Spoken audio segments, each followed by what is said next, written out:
as headquarters notified Venerable Joshua of 2 incoming threats that he should take note of, he did not exhibit any fear. 2 mid-tier expert mechs could definitely give him and the Evertshanger a lot of difficulties.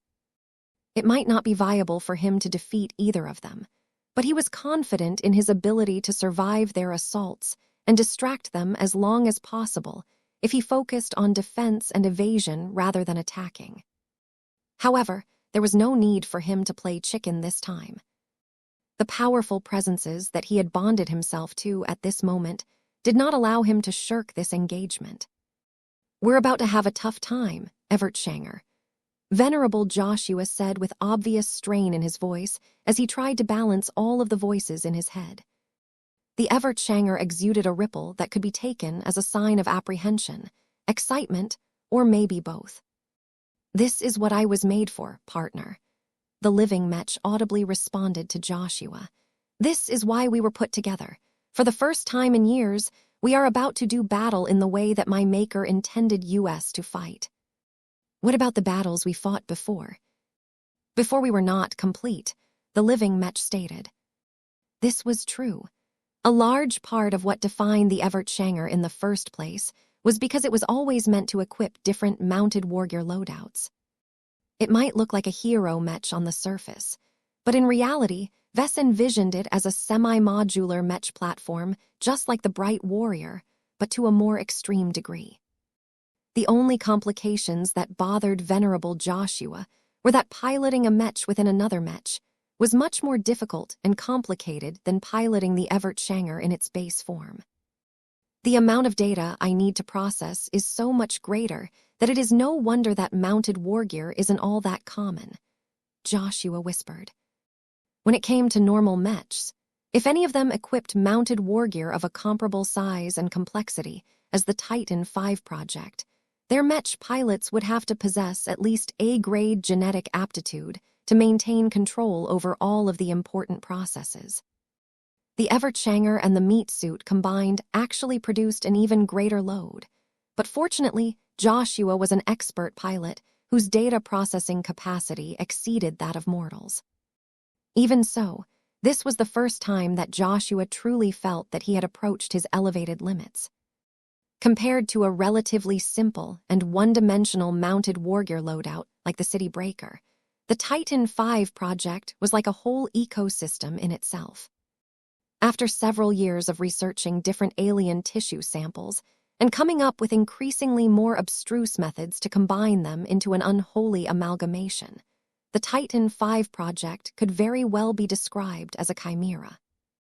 Though it looked like a thick and square-bodied humanoid, its gray flesh and other inhuman touches betrayed its patchwork nature. Venerable Joshua didn't feel like he was piloting another mech at the moment. Instead, he felt as if he had reluctantly borrowed the body of Frankenstein's monster. "I guess Vess plays the role of Dr. Frankenstein in this story," Venerable Joshua joked. Seriously speaking, the analogy was not entirely groundless. This was because Joshua did not have the impression that he assumed complete control over the meat suit.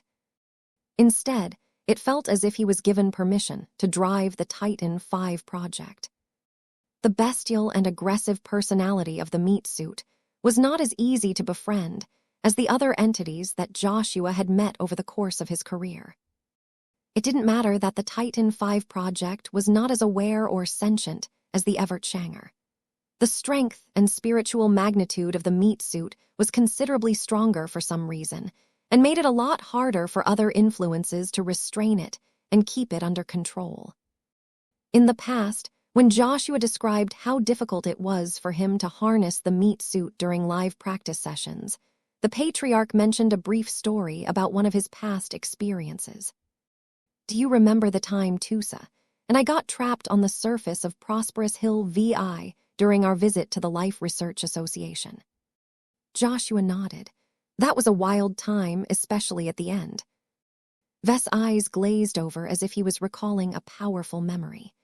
"It was at that time that I came face to face with arguably the most powerful biomech or biological construct that I have ever encountered. Not even the fish whale kings have made me feel smaller and more insignificant than the Uranus. The expert pilot looked surprised. Are you saying that the Titan V project can go out of control like the Uranus? I don't know, Vess honestly replied. The similarities are there at least. I don't know enough about biotechnology and biomechs to speak with authority on this topic, but I possess enough of an understanding of the mysteries and wonders of life to judge that I may have inadvertently birthed a horrible form of life when we originally developed the meat suit. It is one thing to pilot a machine that happens to be made out of flesh.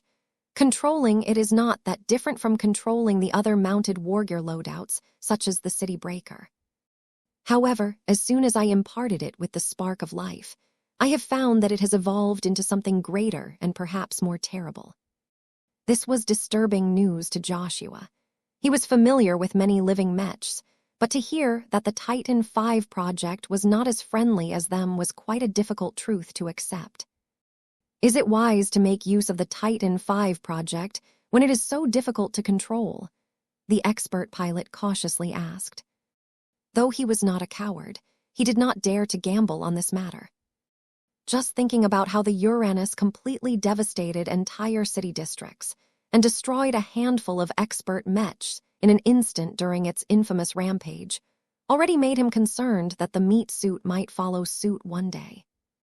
Just the image of the meat suit going berserk in the middle of the expeditionary fleet and killing thousands of Larkinsons made Joshua a lot more conflicted about piloting such a biological monstrosity. Vess did not provide his answer immediately. Instead, he lowered his head and rubbed his smooth-shaven chin for a time. If I want to develop my living mechs to the best of my ability, I can't be too timid or conservative, he eventually said. Combining biotechnology with my unique specialty produces so many new and interesting results that I cannot afford to ignore the benefits. You should already know how powerful the Titan V project is compared to more conventional mounted wargear loadouts. The research results I've gained from its development are highly rewarding and may help me in creating the next evolution to living mechs. The biggest problem is that living bioconstructs, such as the meat suits, may be a lot more violent and disobedient than the norm, but that is the price that we must bear in order to obtain great power. After numerous practice sessions, Venerable Joshua had always kept those last words in mind. The meat suit was more powerful than anything he had come in touch with before, but the burden was much greater as a response. For example, now that he was able to sense two powerful threats charging straight at the enhanced Evertshanger, the primal consciousness of the meat suit wanted to go forward and attack right away. Calm down, Titan, Joshua pleaded as he leveraged his willpower to keep the meat suit's aggressive impulses from taking over control. We'll fight those enemies, but we will do so on my terms, not yours. Do you understand? The meat suit only became more impatient and rebellious as a response. The pushback from the Titan V project's primal consciousness was much greater than before. Joshua had never encountered so many difficulties during his practice sessions. He already figured out why that was the case. He and his meat suit never encountered that much hostility when sparring against other Larkinson Mech pilots. No matter how hard they fought, they never took the bouts too seriously. It was different this time. Venerable Joshua could already sense the naked hostility and hatred of the Fridayman expert pilots. The enemies had come to destroy the meat suit, break apart the Evertshanger, and kill the expert pilot if possible. It would be a surprise if the meat suit remained tolerant towards the incoming enemies. Joshua began to sweat as his willpower was barely able to keep the meat suit contained. Evertshanger, Goldie, Titania, Faze King, help me out, please. It took the combined efforts of his expert mech, as well as moderate contributions from the design spirits associated with the Evertshanger and the Titan V project to keep the damned beast in its cage. The Evertshanger had entered into state as a consequence. There had never been a case where so many living entities became involved in just a single combat platform at the same time. If not for the special properties of Venerable Joshua and the Evert Shanger. Such a combination would never be stable. "Phase King," Joshua said. "You take the lead this time. Didn't you always want to roam outside purgatory and make your mark in the endless cosmos? This is your opportunity." Venerable Joshua found that in order to be able to cope with situations like these, it was not enough for him to take unilateral control anymore. There were too many entities, and Joshua needed to borrow the strength of at least some of them to make the best use of the meat suit. This forced him to sit down and negotiate deals with different stakeholders. Right now, he and the Phase King had agreed to become the dominant parties for the current battle. Joshua had made this choice because none of the other entities were as proficient and familiar with making use of the face water abilities of the meat suit. The expert pilot formed a deeper and more special bond with the eager and willing design spirit. A sense of age, power, understanding, and pride overcome Joshua as he did everything in his power to grant more control to the Phase King. Though this was a rather dangerous move, as Joshua could not entirely control what the Phase King intended to do, it was better to hand over authority to an ancient and more rational design spirit than to trust the beast-like consciousness of the meat suit. The spatial barrier surrounding the Titan V project became brighter and stronger as the Phase King made the process more efficient. As the enemy mid-tier expert mechs finally came close enough, Venerable Joshua confirmed that he was being confronted by an expert space knight and an expert lancer mech. The former was not that big of a threat by itself, but the latter was a definite threat. The two Fridayman expert mechs had already formed a tacit cooperation. The expert space knight fearlessly charged towards the oversized meat suit in order to lock it down, while the expert lancer mech would circle around and impale the odd Larkinson bio machine from a difficult angle. While it sounded simple, it was highly effective as long as the expert space knight could do its job. Venerable Joshua narrowed his eyes. "Do you think I will let you have your way?" Before the opposing expert space knight was able to come close, the meat suit accelerated in a different direction and easily outpaced the expert space knight. All three expert mechs involved possessed warp travel capabilities, but it just so happened that the meat suit was able to amplify its speed to a greater degree than the Fridayman expert mechs with the help of the Phase King's incredible mastery over spatial manipulation. In fact, Joshua already knew the Phase King could do more than speed up the meat suit. The bio-monstrosity raised its arm and pointed at the enemy expert mechs. More and more energy channeled through its integrated fish whale matter, which allowed it to exert more control over space than before. Soon enough, both enemy expert mechs abruptly slowed down as the Titan V project forcefully popped their warp bubbles. "What? How can it do this? Damn, we're in trouble. We just lost our mobility advantage." Frankenstein's monster might be dangerous in the stories, but no one could deny it was powerful. Venerable Joshua briefly recalled what he knew about his new challengers. The Wreckar and the Point Break. What an annoying combination. The Wreckar was a solid medium space knight with a fairly balanced configuration. It was fast enough to keep up with its opponents in most duels, but it was also sturdy enough to absorb a lot of hits. Its transphasic axe was strong enough to overcome defenses through repeated attacks. What was notable about the Wreckar was that it was primarily designed by Master Zenny Bonacane. The Bubble Man's involvement meant it was all but guaranteed that the expert space knight would feature an incredibly powerful high-cap energy shield on top of a resonance shield. The Point Break was a medium lancer mech that was designed by Master Kentaro Akin. This was an unusual combination because this particular master mech designer happened to excel at designing kinetic artillery mechs. One of the consequences of putting an artillery specialist in charge of designing the expert lancer mech was that it came equipped with a pair of powerful shoulder-mounted transphasic Gauss cannons, just like the shock shell. However, the scariest part about the Point Break was its transphasic custom-designed lance. By developing it in a similar way as Master Aaken's famous artillery projectiles, the lance incorporated all kinds of technologies that made it harder, sharper, and significantly more dangerous than before. As long as the point break was able to impale its lance against any solid target, it was practically guaranteed that it would be able to punch through any form of defense through overwhelming power. "I can't let the point break poke my meat suit," Venerable Joshua concluded.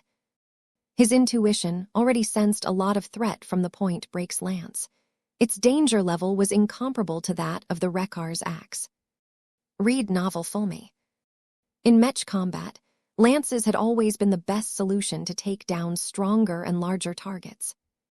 The enemy commanders did not choose wrong when they dispatched the point break to deliver the fatal blow onto the meat suit. When Joshua passed on his concerns about the enemy expert Mechs to the Phase King, the two quickly agreed on a strategy. Pulling the two expert Mechs out of warp travel was just the first step. The giant meat suit waved its arm towards the point break. Blade. A glowing space blade formed in front of the meat suit and rapidly soared towards the point break, as if it had been launched out of a cannon. The Rekar repositioned itself so that it could rely on its transphasic shield to block the space blade. But just as it hovered in the way, the resonance-empowered attack abruptly turned and circled around the expert Space Knight before closing in on its actual target. The point break was not defenseless, though. Its frame was quite sturdy by nature and was also clad with quasi-transphasic armor plating. However, instead of choosing to take the blow on its armor, the point break raised its transphasic physical shield, which integrated a higher proportion of face water to enhance its resistance against transphasic and spatial attacks. Yet just as the extremely fast space blade was about to impact the shield, it circled around yet again and impacted the point break resonance shield from the rear. Damn! Though the successful attack only drained the point break's resonance shield to an extent, it showed that Venerable Joshua possessed a higher control over his attacks than expected. The meat suit did not end there, though. It waved its massive arms again and channeled even more energy into its fish whale tissue in order to form an array of 5 space blades.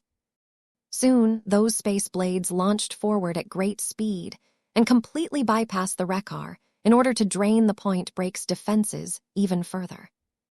Close the distance, Venerable Ulrich Valk urged his comrade as his point break began to open fire with its shoulder-mounted Gauss cannons. Those weird attacks are not based on any weapons mounted on that flesh monster. It probably takes a lot of concentration to launch those space ballades. You can stop them from forming if you are able to get close and distract the enemy pilot. Venerable George Baldassare scowled as his Rekar tried to re-engage its warp travel function, only to fail as the surrounding space was too disordered to activate. "I'm trying my best, but this giant meatball seems to have a spatial inhibition power. Without a warp bubble, my Rekar can't catch up to its speed." Warp travel had already changed the nature of Mech combat in the new frontier, but it was anything but invincible. As long as there was a powerful enough device that could either strengthen or mess up the fabric of space, it was difficult for combat drives or warp drives to take effect. Though the Titan V project did not incorporate such a device, its facer fish whale flesh made any form of spatial manipulation possible. It didn't need a specialized inhibition module, as long as it had access to enough energy and expertise. As the Phase King sunk deeper and deeper into the meat suit, the enhanced Evertshanger seemed to bring the massive Exobas to life. There was no way the Rekar and the point break could take advantage of their warp travel capabilities, as long as they were within a certain range of the meat suit. The story might have been different if the two Fridayman expert Mechs incorporated more face water, but as mid-tier expert Mechs, the Gage dynasty did not invest too much in their development. In comparison to the Rekar and the point break, the Titan V project incorporated over 10 kilograms of face water, most of which was locked inside face water-saturated fish whale flesh. With so much face water at its disposal, the Titan V project actually performed like a weaker incarnation of the Phase King at the moment. How the hell can we even get close? Venerable Baldassare complained as his expert space knight never seemed to catch up to the retreating meat suit. The Titan V project continually harassed the Point Break by generating repeated spatial storms, space blades, spatial tears, and other tricks that the Phase King had mastered over 1,000,000 standard years of slow and steady development. Even if the Titan V project was incredibly weak compared to the Phase King's body at its height, the design spirit still retained most of his immense knowledge and mastery of spatial manipulation. It didn't matter whether the Wreckar and the Point Break might be faster due to their higher thrust-to-weight ratio. The meat suit constantly maintained a warp bubble around itself that easily allowed it to traverse a lot more distance than its opponents. Catching up was impossible. The only flaw was that the meat suit was still relatively easy to hit with ranged attacks due to its considerable bulk and its inherent lack of agility. But these were minor problems. Numerous enemy-ranged mechs had not stopped firing their weapons at the Titan V project, but all they did was drain its spatial barrier at a relatively slow rate. The only weapons that inflicted a bit more hurt on the meat suit were the transphasic shoulder-mounted Gauss cannons of the Point Break. The projectiles hit surprisingly hard, despite the limited caliber of the guns, and they also had a special cracking effect that was capable of destabilizing spatial barriers a lot more effectively than usual. However, this kind of threat was far from enough to make Joshua and the Phase King worried. Keep attacking as long as our energy lasts. At no point did the meat suit take the initiative to charge at the enemy in order to utilize its massive physical strength to punch its targets into pieces. This led to a weird and discordant sight. When people looked at the Titan V project in its full glory, they automatically assumed that it was a mech designed for punching and brawling. After all, why else design a mech in such a strong and brutal form? If not for its alien and inhuman traits, it would have looked like a scaled-up version of a heavyweight boxer. Yet instead of fighting like a ferocious barbarian that had just gone berserk, it instead chose to put up a wizard hat and cast all manner of spells to pelt its enemies while boosting its own speed. Is this how mechs are designed these days? The biomatter of that oversized fleshy mech has to be derived from phase whales. There is no other explanation why it is able to fight like one of those powerful alien creatures. Those two mid-tier expert mechs stand no chance against the giant bio-mech. The Friday men should have dispatched a high-tier expert mech. The current situation dragged on for several minutes. Though the meat suit's spatial attacks were not particularly strong, they still managed to chip away at the defenses of the Point Break at an acceptable rate. Venerable Baldassare and Venerable Valk were at their wits' end. At this time, the Wreckar had moved right in front of the Point Break, but no matter what the expert space night mech attempted to do, it could do little to block any of the incoming attacks. It was extremely frustrating for the pilot of a space knight to fail in protecting his comrades. Every spatial storm engulfed an entire chunk of space, affecting both expert mechs at once. Every space blade or other projectile was under high control and could easily bypass any obstacle in order to hit their actual targets. The situation became so dire that the Point Break was soon on the verge of losing its resonance shield.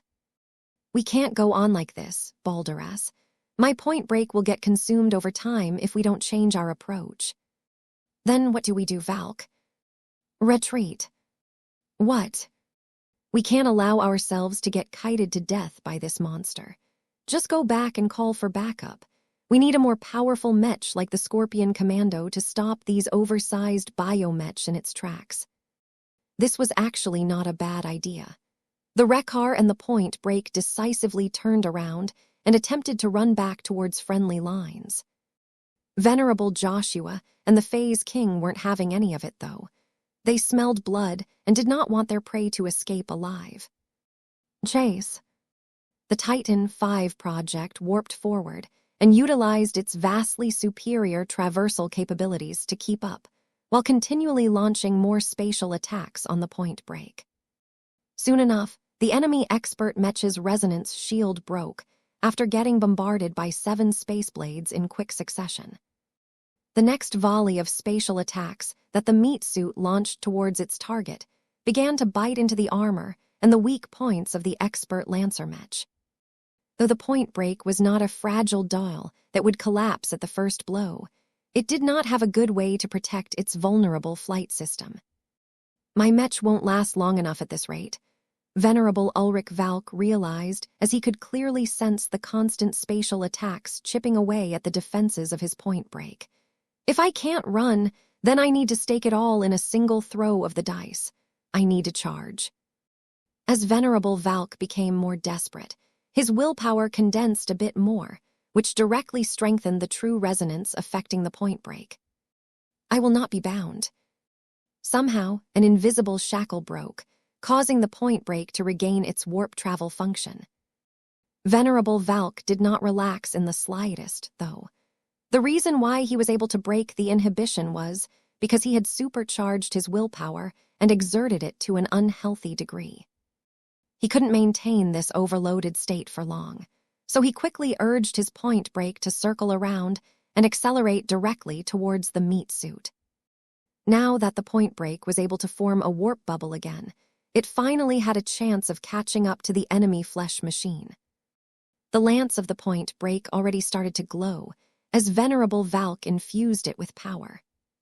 The weapon seemed to pierce through an invisible wall in space, as the Freidaman expert pilot imagined that it tore right through the enemy Mech's attempts to hinder the Point Break's advance. "I will not be stopped." Venerable Joshua knew it was too good to be true. It would have been great if he could rely on the meat suit's spatial abilities to consume his opponents to death from a safe distance. However, the expert pilot of the Point Break was not a fish on the chopping block. Any soldier that had grown to this extent was a powerful demigod that possessed the power to bend or break the rules of nature by relying on their extraordinary willpower. Though Venerable Ulrich Valk most definitely expended his willpower at a rapid rate, all of it was worth it as long as he was able to land the killing blow. Expert Lancer Mech were one of the most horrifying opponents that other expert pilots could face. As long as Mech, such as the Point Break, could go fast enough and accumulate enough momentum, they could break through nearly any form of defense. What was even more frightening was that expert Lancer Mech also solved or mitigated many of the obvious shortcomings of their Mech type. The most important ones was that they could endure much stronger impacts without falling apart, and they could change their course a lot easier. As an expert pilot who dedicated himself to piloting this dangerous and extreme Mech type, Venerable Valk had developed a powerful will that aspired to break and pierce through anything. It was this extraordinary conviction that boosted the Point Break in many different ways. Many different performance parameters shot upwards as Venerable Valk literally rewrite reality in order to make his expert Mech faster, stronger, tougher, and more unstoppable than before. Venerable Joshua could clearly sense the surging power from his main opponent. Neither he nor the Phase King could stop the Point Break when it was in its supercharged state. Read novel Fulmy. What was worse was that Venerable George Baldassare had copied his colleague and burst out with his own willpower as well. The meat suit's attempt to inhibit the Wreckar's warp travel capabilities failed, allowing the expert Space Knight to speed itself up again. Despite facing 2 powerful expert Mechs that had entered into a state of absolute peak performance, Venerable Joshua still didn't panic. He tried to match and exceed the speed of his opponents as best as possible in order to buy more time to harass his opponents at range. The meat suit kept fighting like a face-water wizard and continually launched space blades, spatial tears, spatial walls, and other miscellaneous attacks in the way of the Point Break. The expert Lancer Mech may have lost its resonance shield, but it could still rely on its transphasic kite shield to resist at least some of the spatial attacks. As for the ones that were fast and agile enough to circle around and hit the vulnerable rear of the point break, Venerable Valk could do little about that aside from making split-second evasive maneuvers.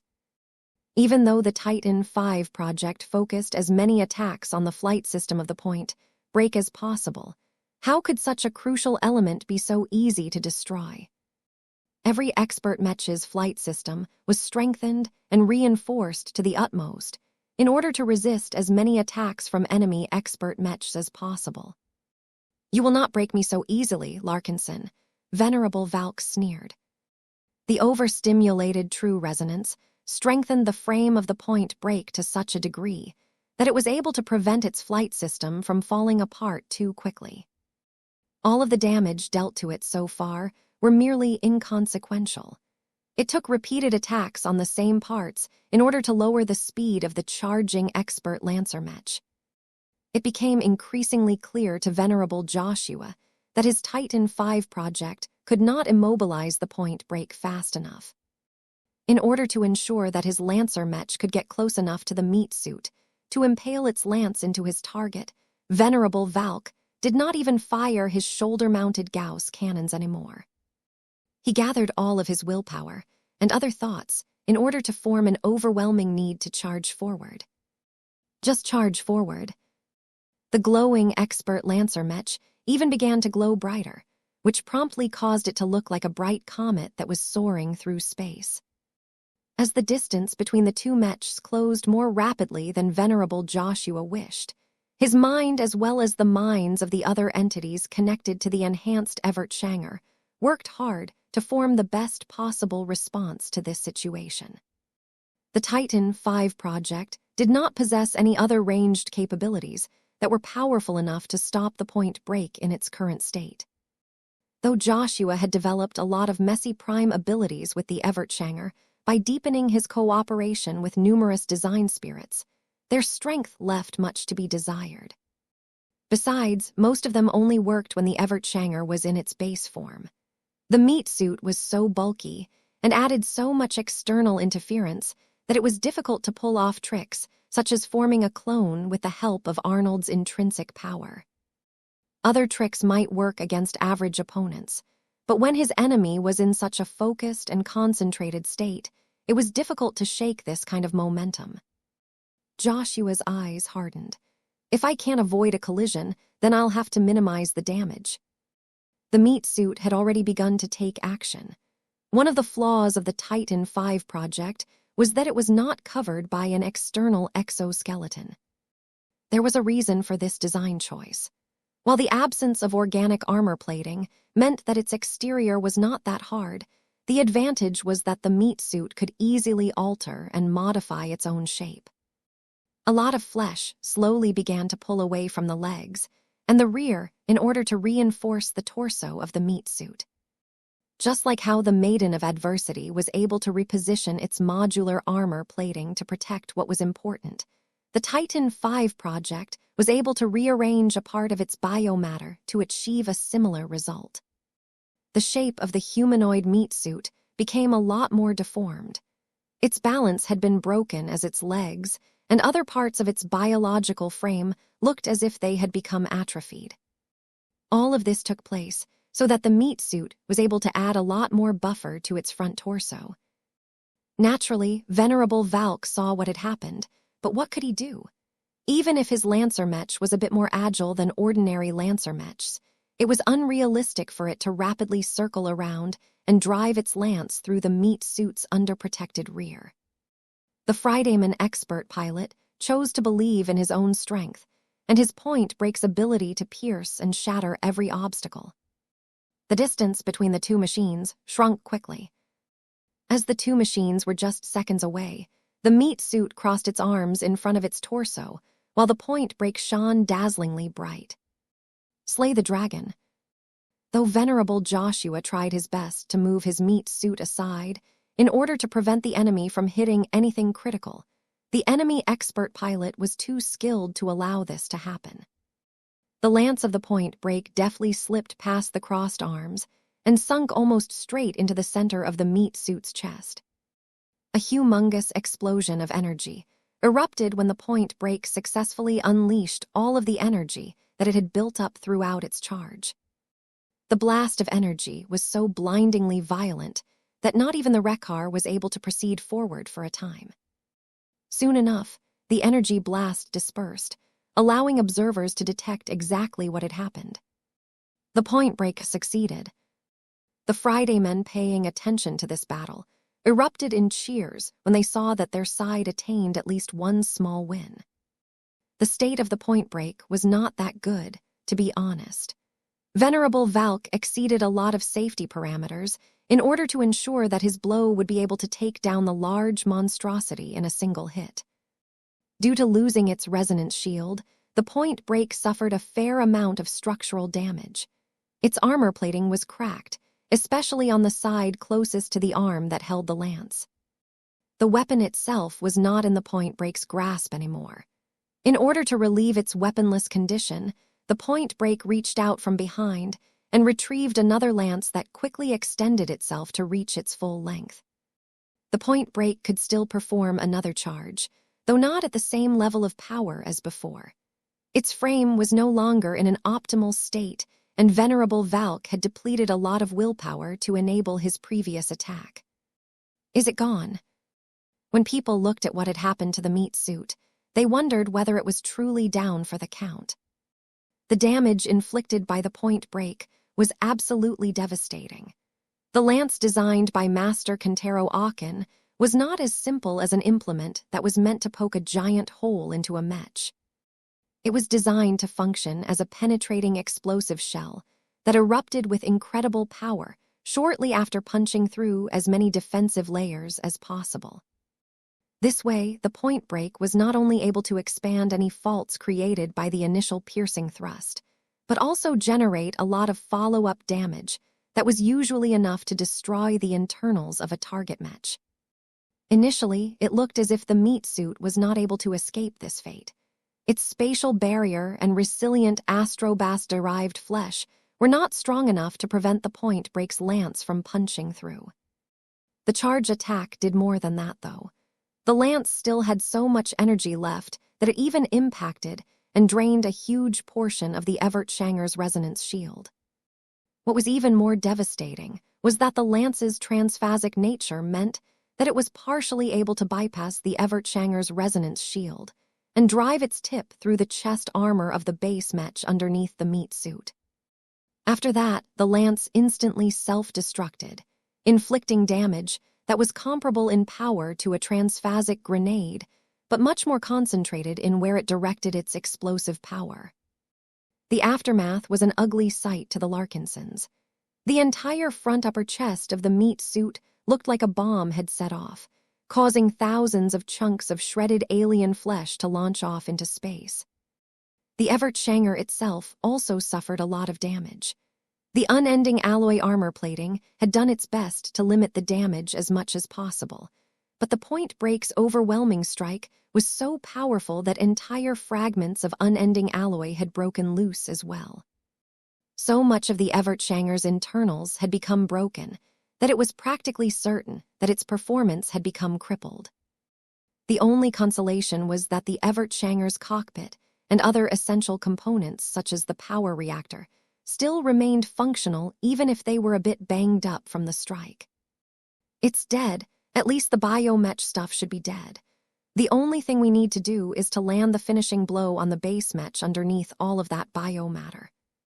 Though Venerable Valk and the point break needed a lot of time to recuperate from the greatest charge that they had ever performed, Venerable Baldasser and the Rekar were already advancing towards the half-broken Larkinson expert mech in order to finish the job. Yet before the expert Space Knight could deliver the coup de grace, a bright and powerful green glow erupted from the center of the Evertshanger. The powerful resonance not only reached out from the base mech and encompassed the heavily damaged meat suit itself. Both Venerable Valk and Venerable Baldasser became astonished as the Evertshanger and its mounted wargear were quickly fixing themselves up. Broken components became whole again, while missing materials went back into their place. What was even more ridiculous was that the loose chunks of shredded flesh actually seemed to come alive at this time. As long as they still possessed enough living cells, they gained enough control to travel back to their origin and merge themselves back into the meat suit. It only took a dozen or so seconds for the Evertshanger and the Titan V project to regenerate their damage. Though the repairs hadn't fixed everything, the meat suit looked so pristine that it gave the impression that it completely invalidated the Point Break's strongest blow. The hopeful Fridaymen quickly despaired at the sight. How can this be possible? The sight of the broken meat suit and Evertshanger reversing all of the damage inflicted by the Point Break shocked a huge amount of observers. Though there were plenty of people who were accustomed to seeing expert mechs and expert pilots making a mockery out of the laws that governed reality, what they had just witnessed was something else. How can a huge mech like this just negate the damage inflicted by a massive charge from an expert Lancer mech? The Point Break hit this souped-up Evertshanger right in the chest. Do the Larkinsons sell a regular version of this regenerating mech? There has to be a limit to the amount of crap that the mechs of the Larkinson clan can pull off. How can other mech designers possibly compete if the mechs from this group can easily put themselves back together? Don't be a fool. This mech and additional equipment are anything but average. The cost to make this regenerating mech is absolutely high, and the resources it needs to pay in order to repair itself in the field in such a short span of time is bound to be great. It might look completely undamaged, but in my opinion it is already a spent force. As usual, the laymen only based their judgment on what they could observe with their naked eyes, while the more knowledgeable mech insiders understood the deeper circumstances of what had happened. What they guessed was not that far from the truth. Venerable Joshua had indeed exhausted a lot of willpower and mental energy in order to activate the Evertshanger's intrinsic regeneration resonance ability. The key resonating exotic that enabled Joshua to pull off this feat was Fixer Iron. It was not that rare of an exotic, and its price was also fairly reasonable. The only issue was that few expert pilots possessed the qualities to make good use of it. Venerable Joshua was one of the rare expert pilots that was both highly compatible with it, while also possessing the right domain to utilize it in the most effective manner. Read novel Fulmy. However, not even Vess expected the Evertshanger to be able to regenerate this much damage at once. He was actually one of the people who were most shocked out of everyone. This is impossible. There is a limit to how much Fixer Iron can repair battle damage based on Joshua's current resonance strength. Vess explained as he sat up straighter on his chair inside the bridge of his flagship. There's no way that resonating with Fixer Iron can create so many missing materials out of energy. Besides, this resonating ability shouldn't have extended its effects to the meat suit. Vess arguably possessed the greatest understanding of the Evertshanger's design and characteristics. He had performed a lot of tests over the years in order to quantify its more metaphysical performance parameters. There had been a time where he had become obsessed with Fixer Iron and what Venerable Joshua could do once he resonated with this amazing material. It was through repeated experiments, where he deliberately damaged different parts of the Evertshanger, that Vess understood all of the strengths and limitations of the Evertshanger's regeneration resonance ability. Unless Venerable Joshua progressed into a high-tier expert pilot and became a lot more capable of distorting reality, it should have been impossible for him to repair so many broken parts at once. Vess leaned forward and narrowed his eyes in suspicion. What did Joshua do to enhance the effectiveness of this ability by at least several times? After ruling out many possible options, Vess eventually narrowed his sights to prime abilities. One of the most unique and defining traits of the Evertshanger was its ability to switch from one design spirit to another. It neatly complemented Joshua's talent in getting along with many different entities. As far as design spirits go, there are several that could amplify the effect of regeneration.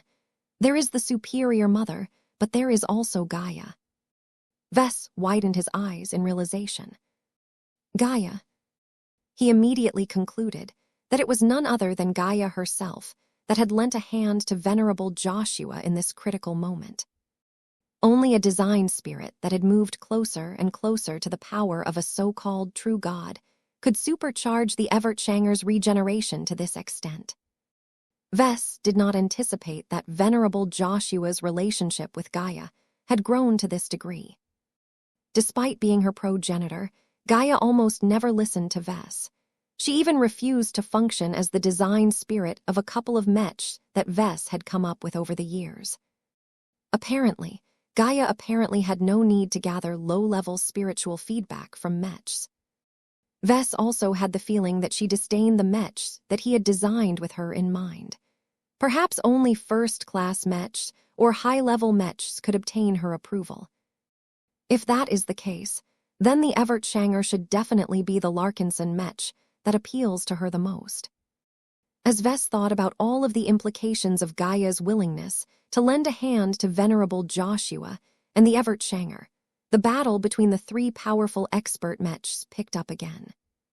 At the moment, the Evertshanger's combat readiness had dropped far below its peak. Not only did venerable Joshua exhaust himself to force his Mech to repair itself, but the meat suit was also largely a spent force. Everything had a price. The spatial manipulation abilities that the Titan V project had performed on a continuous basis, along with all of the damage its spatial barrier had mitigated, had drained a lot of energy already. Recovering and regenerating its battle damage expended even more energy. There wasn't much time left for Joshua to leverage the meat suit's enhanced strength and additional possibilities. Once he lost the power of the meat suit, it would be difficult for the Evertshanger to defeat the Wreckar and the Point Break by itself. I can still finish off at least one machine. Venerable Joshua mustered up his battle intent again. The sensors of his enhanced Mechs focused on the Point Break that was already circling around in order to perform another charge. Though venerable Joshua and the meat suit were no longer in their best state, venerable Ulrich Valk, and the Point Break paid an even greater price to pull off its earlier attack. Originally, venerable Valk thought that his most powerful charge would have finished off his opponent. The Point Break's overloaded charge attack should have at least crippled the Evertshanger to the point where the Wreckar could easily finish off the damaged Mech. Now that the Evertshanger had repaired itself in defiance of all expectations, venerable Valk forced himself to ready his damaged Point Break for another charge. "Why won't you stay down?" venerable Valk cursed as he hatefully stared at the meat suit. "George, do your best to hold this damn monster in place. As long as I drive my lance through its back, I don't believe it can pull off the same trick twice." Venerable George Baldassare made an acknowledging sound. "Don't push yourself too much, Ulrich. I'm not as fragile as you think. I've faced worse situations during the Komodo War." Unlike the Point Break that looked as if it was nearing the end of a marathon run, the Wreckar was still in excellent condition. The meat suit launched few, if any, attacks towards the expert Space Knight. The Wreckar also had no opportunity to attack the meat suit up to this point. Now that the Titan V project was under no condition to maintain a warp inhibition field or engage in warp travel itself, the Wreckar was finally able to catch up to its oversized target. "Take this, you big bastard."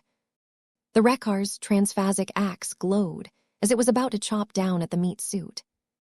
Even though expert Space Knights did not excel at attacking, this strike should not be underestimated.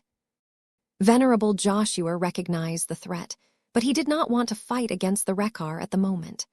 Venerable Baldassare's expert Mech was way too tough and needed to be grinded down slowly.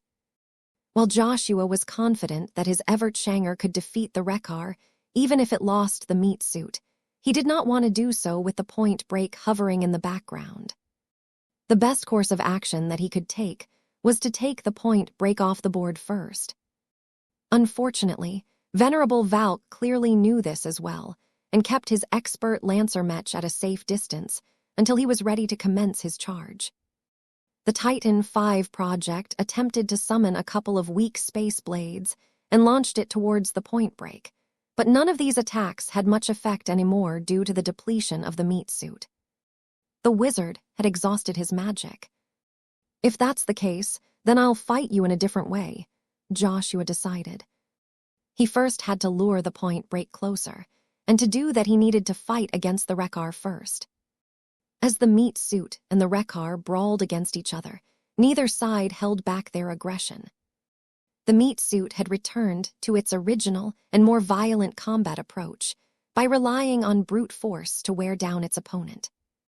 The Titan V project's large proportions made it easy for it to launch powerful punches and kicks against an expert Mech that wasn't fast or agile enough to evade the incoming attacks. Every strike from the meat dealt as much damage as a power blow from an ordinary expert Mech. The Rekar's resonance shield depleted quite quickly as a result, but Venerable Baldassare showed no concern at all. His expert Space Knight's defensive layers were much stronger than that of an offensive expert Mech. He hadn't even activated the custom high-cap energy shield, which could absorb a lot of damage once the Rekar's resonance shield failed. Meanwhile, the Rekar's transphasic axe was dealing real damage to the meat suit, now that the latter had lost its spatial barrier. Despite the hardy and resilient flesh derived from the toughest parts of an ancient astral beast, the transphasic axe cut deeper and inflicted considerable damage with every chop or hack. The only reason why the meat suit was able to hold out for the time being was because it was so large and thick. Not only that, the meat suit also retained a limited ability to redirect healthy flesh to its damaged sections so that it could quickly plug its weak points. The problem was that this accelerated the depletion of the meat suit's energy reserves. "Come on, don't wait so long. Attack me already," Venerable Joshua pleaded as he continually paid attention to the point break. Venerable Valk finally had enough. His point break no longer built up any further momentum because the expert pilot intuitively judged his machine would break apart if it charged at greater speeds. Now that he decided to commit to an attack, he resolutely turned his point break around and pointed its second lance straight towards its target. "Make sure you keep its back pointed towards my weapon, George." On it, Ulrich. This wasn't the first time the two expert pilots had worked together. Venerable George Baldassare possessed enough confidence to lock the orientation of his oversized opponent. He just had to launch an all-out assault. "Take this." The Rekar glowed brighter, and its axe became infused with more true resonance than ever.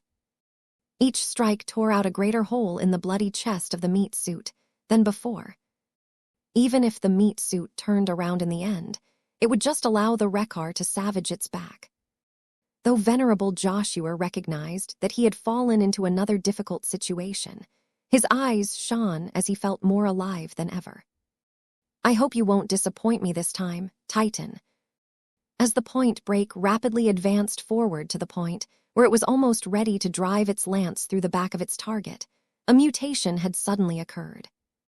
The meat suit seemed to part in half, as if someone pulled down a zipper right through its front. A fast and agile green-coated hero Mech with white and gold accents deftly jumped out of its meat suit, leaving behind a hollow sack of biomatter. The speed of the Evertshanger's disengagement was so quick that the point break had no opportunity to aim its lance at the retreating expert hero Mech. Soon enough, its lance pierced through the hollow meat suit and almost threatened to slam against the Rekar and explode with great fury if not for Venerable Valk's quick response. "Damn it, the Larkinson pilot fooled us again." The point break continued to soar forward, but with a large but flabby slab of flesh stuck to its lance. Venerable Valk's expression turned ugly as his expert Mech attempted to dislodge the empty meat suit from its weapon. He even thought about letting go of the point break's current weapon entirely before pulling out a third lance. Yet before he could do so, he sensed a massive threat and a huge amount of malice from the Titan V project. The flesh that previously appeared flabby and inert suddenly shook and came to life. Even though the point break quickly let go of its lance and attempted to retreat, it was far too slow. The meat suit actually turned itself inside out and folded over to engulf the expert lancer Mech in its macabre embrace.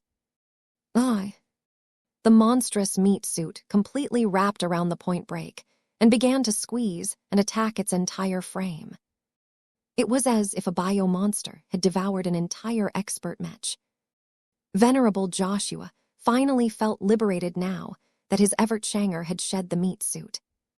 Though he definitely enjoyed the power granted by the Titan V project, its feral personality and many complications had put an enormous load on his mind and spirit.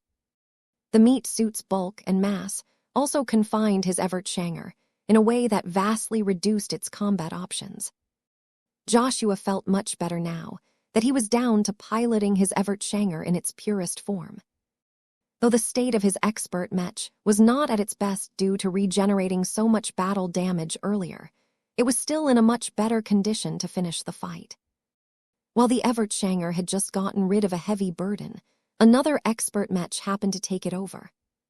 The point break currently resembled one of the victims of a horror drama, as its entire frame became engulfed by the meat suit. Even though Venerable Joshua and the Evertshanger had already broken off their connection to the Titan V project, that did not automatically mean that it had become inert. The meat suit was extremely dangerous by itself. Vess and the Larkinson Biotech Institute had tried many possible ways to tame the meat suit, only to conclude that the beast that they had created in their labs was too unruly to be tamed. Read novel Fulmy. Any solution that reduced the meat suit's volatility also weakened its combat power, which was an unacceptable result to Vess. Since Venerable Joshua was reluctantly able to keep it under control during his practice sessions, Vess decided to preserve the ferocity of the meat suit in order to maximize its combat power. What happened to the point break was one of the nightmare scenarios of the Larkinson clan. If Venerable Ulrich Valk was in a better condition, and if the point break still retained its resonance shield, then it would never have been put in such a sorry state by a giant sack of alien flesh. The Evertshanger would have suffered in a similar way if Venerable Joshua ever lost control of the meat suit one day. What is this? I can't shake it off. This bio-monster is chewing through the nooks and crannies of my expert Mech. The Titan V project actually wasn't as scary as it looked. It was not able to deal a high amount of damage now that it had lost the support of the Evertshanger.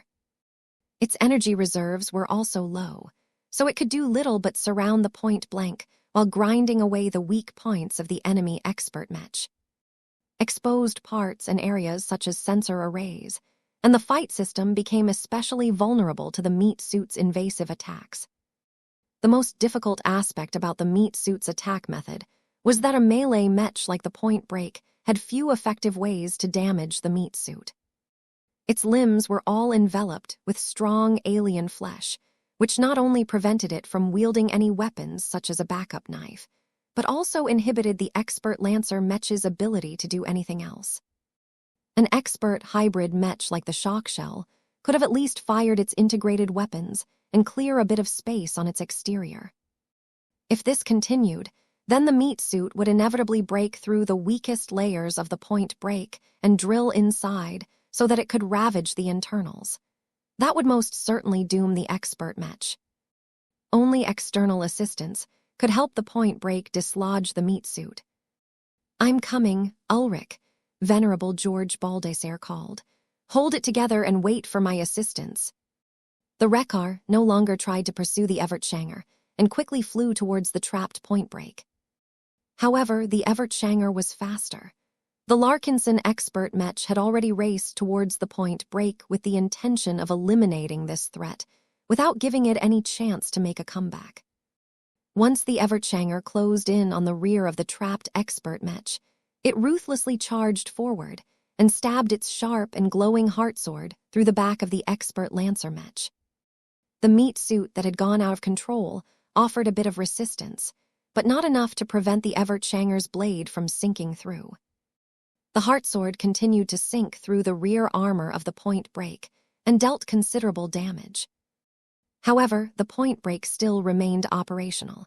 It was a bit too much to hope that a single strike would be able to take out a formidable mid-tier expert Mech. Even if the point break concentrated most of its defenses at the front, its rear armor was not that weak. Just before Venerable Joshua wanted his expert Mech to launch another attack, he grew alarmed and quickly made his Evert Shanger evade brace for impact. The Wreckar had finally come. The expert Space Knight charged with its shield in front and bashed it against the frame of the Evert Shanger. While the Evert Shanger bounced away, the Wreckar turned around and used its axe to hack at the damaged flesh that covered the rear of the point break. Now that the Titan V project was in a more awful state than ever, it became easier than ever for Venerable Baldasair to open up a channel. "It's clear." "Thank you, George." The point break's cockpit finally ejected from the rear of the point break and quickly raced back to the Cossack ring, while a company of friendly Mechs covered its retreat. Venerable Valk felt no shame for abandoning his expert Mech and retreating from the battlefield, while the fight was not over. As an expert Lancer Mech, he often challenged the most troublesome enemies on the battlefield and charged straight into danger in order to fulfill his role. There were times during the Komodo War where he had expended his power and could no longer fight against the Hexer expert Mechs. Unlike expert swordsman Mechs or other Mech types, an expert Lancer Mech like the Point Break was hardly able to contribute if it was no longer able to make any further attack runs. Venerable Valk had seen numerous fellow Lancer Mech specialists, such as himself, perish in battle because they stayed in the field too long. "I might not win this battle, but I will certainly do better the next time." This was his personal mantra, and one that had served him well over the course of his career. As the Point Break lost its cockpit and its pilot, the meat suit had free rein over the machine. Its flesh eagerly poured into the cavity and proceeded to grind and wreck the insides of the abandoned expert Lancer Mech. Meanwhile, the Evert Shanger was finally able to duel the Wreckar without too much interference from other enemies. "It's just you and me now," Venerable Joshua declared as his Evert Shanger raised its Vitalis rifle and began to shoot light beams at the enemy expert Space Knight. The Wreckar's resonance shield depleted quite quickly due to the Evert Shanger's attack. This prompted the Fridayman expert Mech to advance and activate its warp travel function to close the distance as quickly as possible. Venerable Baldasair still believed he could salvage a win from this confrontation. "I'm not scared of you anymore now that you no longer have your monster suit." However, just as the Wreckar rapidly caught up to the Evert Shanger, the latter Mech activated its custom combat drive and moved away at an even faster pace. The warp travel capabilities of the Evert Shanger was considerably more powerful than that of the Wreckar. This was not a surprise, as the custom combat drive that Vess had commissioned for the Evert Shanger was much more expensive and integrated a bit more face water. The difference in mass was also a key factor that set their mobility apart. The Wreckar may be a medium Mech, but its thicker armor added a lot more bulk to the Mech. Even if neither expert Mechs possessed warp travel capabilities, the Evert Shanger still would have been able to outrun the Wreckar. Though the Evert Shanger was not able to match the speeds of the Dark Zephyr, it was still able to ensure that the Wreckar could not catch up and use its axe to hack away at the Larkinson expert Mech. Venerable Joshua had no thoughts about fighting the Wreckar up close. Why would he make such an idiotic decision and give his opponent a chance to counterattack? He already learned in previous battles that he should never underestimate his opponents. The Wreckar might not be as simple as it looked. Though it took repeated ranged attacks to chip away at the defenses of the Wreckar, Joshua was willing to be patient. "Damn you, coward." No matter what Venerable Baldasair tried to do, he could not urge his Wreckar to move any faster. He had also exploded his willpower once before and could not do so again. Seeing that his expert Mech was continually getting beaten up without gaining any chance to retaliate against the Evert Shanger, the Fridayman expert pilot figured out that there was no point in staying. "Goodbye." The expert pilot barked and promptly turned around to race back towards friendly lines. The Evertshanger did not possess the firepower to wear down the defenses of the expert space, night before it reached its buddies. Though it did not stop firing at the retreating expert Mech, that was merely to ensure that the Wreckar did not turn back and go on the attack again. Venerable Joshua sighed. Though his Evertshanger was still intact for the most part, he expended too many resources earlier. He did not think it was wise to intercept the Wreckar and lock it into place so that he could defeat it entirely. The Wreckar still has a powerful high-cap energy shield in reserve. Joshua wasn't the only one who felt let down by his performance. Back on the bridge of the Spirit of Bentheim, Ves furrowed his brows as he analyzed the meat suit's performance. On one hand, its power and capabilities were absolutely great. The Titan V project effectively granted the Evertshanger the combat effectiveness of a high-tier expert Mech for a relatively short amount of time. The problem was that its energy consumption was too high. The meat suit's powerful organic processes expended so much energy that the organic energy cells simply couldn't meet all of the demand. Energy supply should be a major focus in the next major revision of the Titan V project, Ves told Director Rania. The projection of the leader of the LBI nodded in agreement. We will do our best to address this shortcoming, but it is difficult to obtain energy cells that provide noticeably more power at our current budget. You will need to find a way to supply us with what we need one way or another.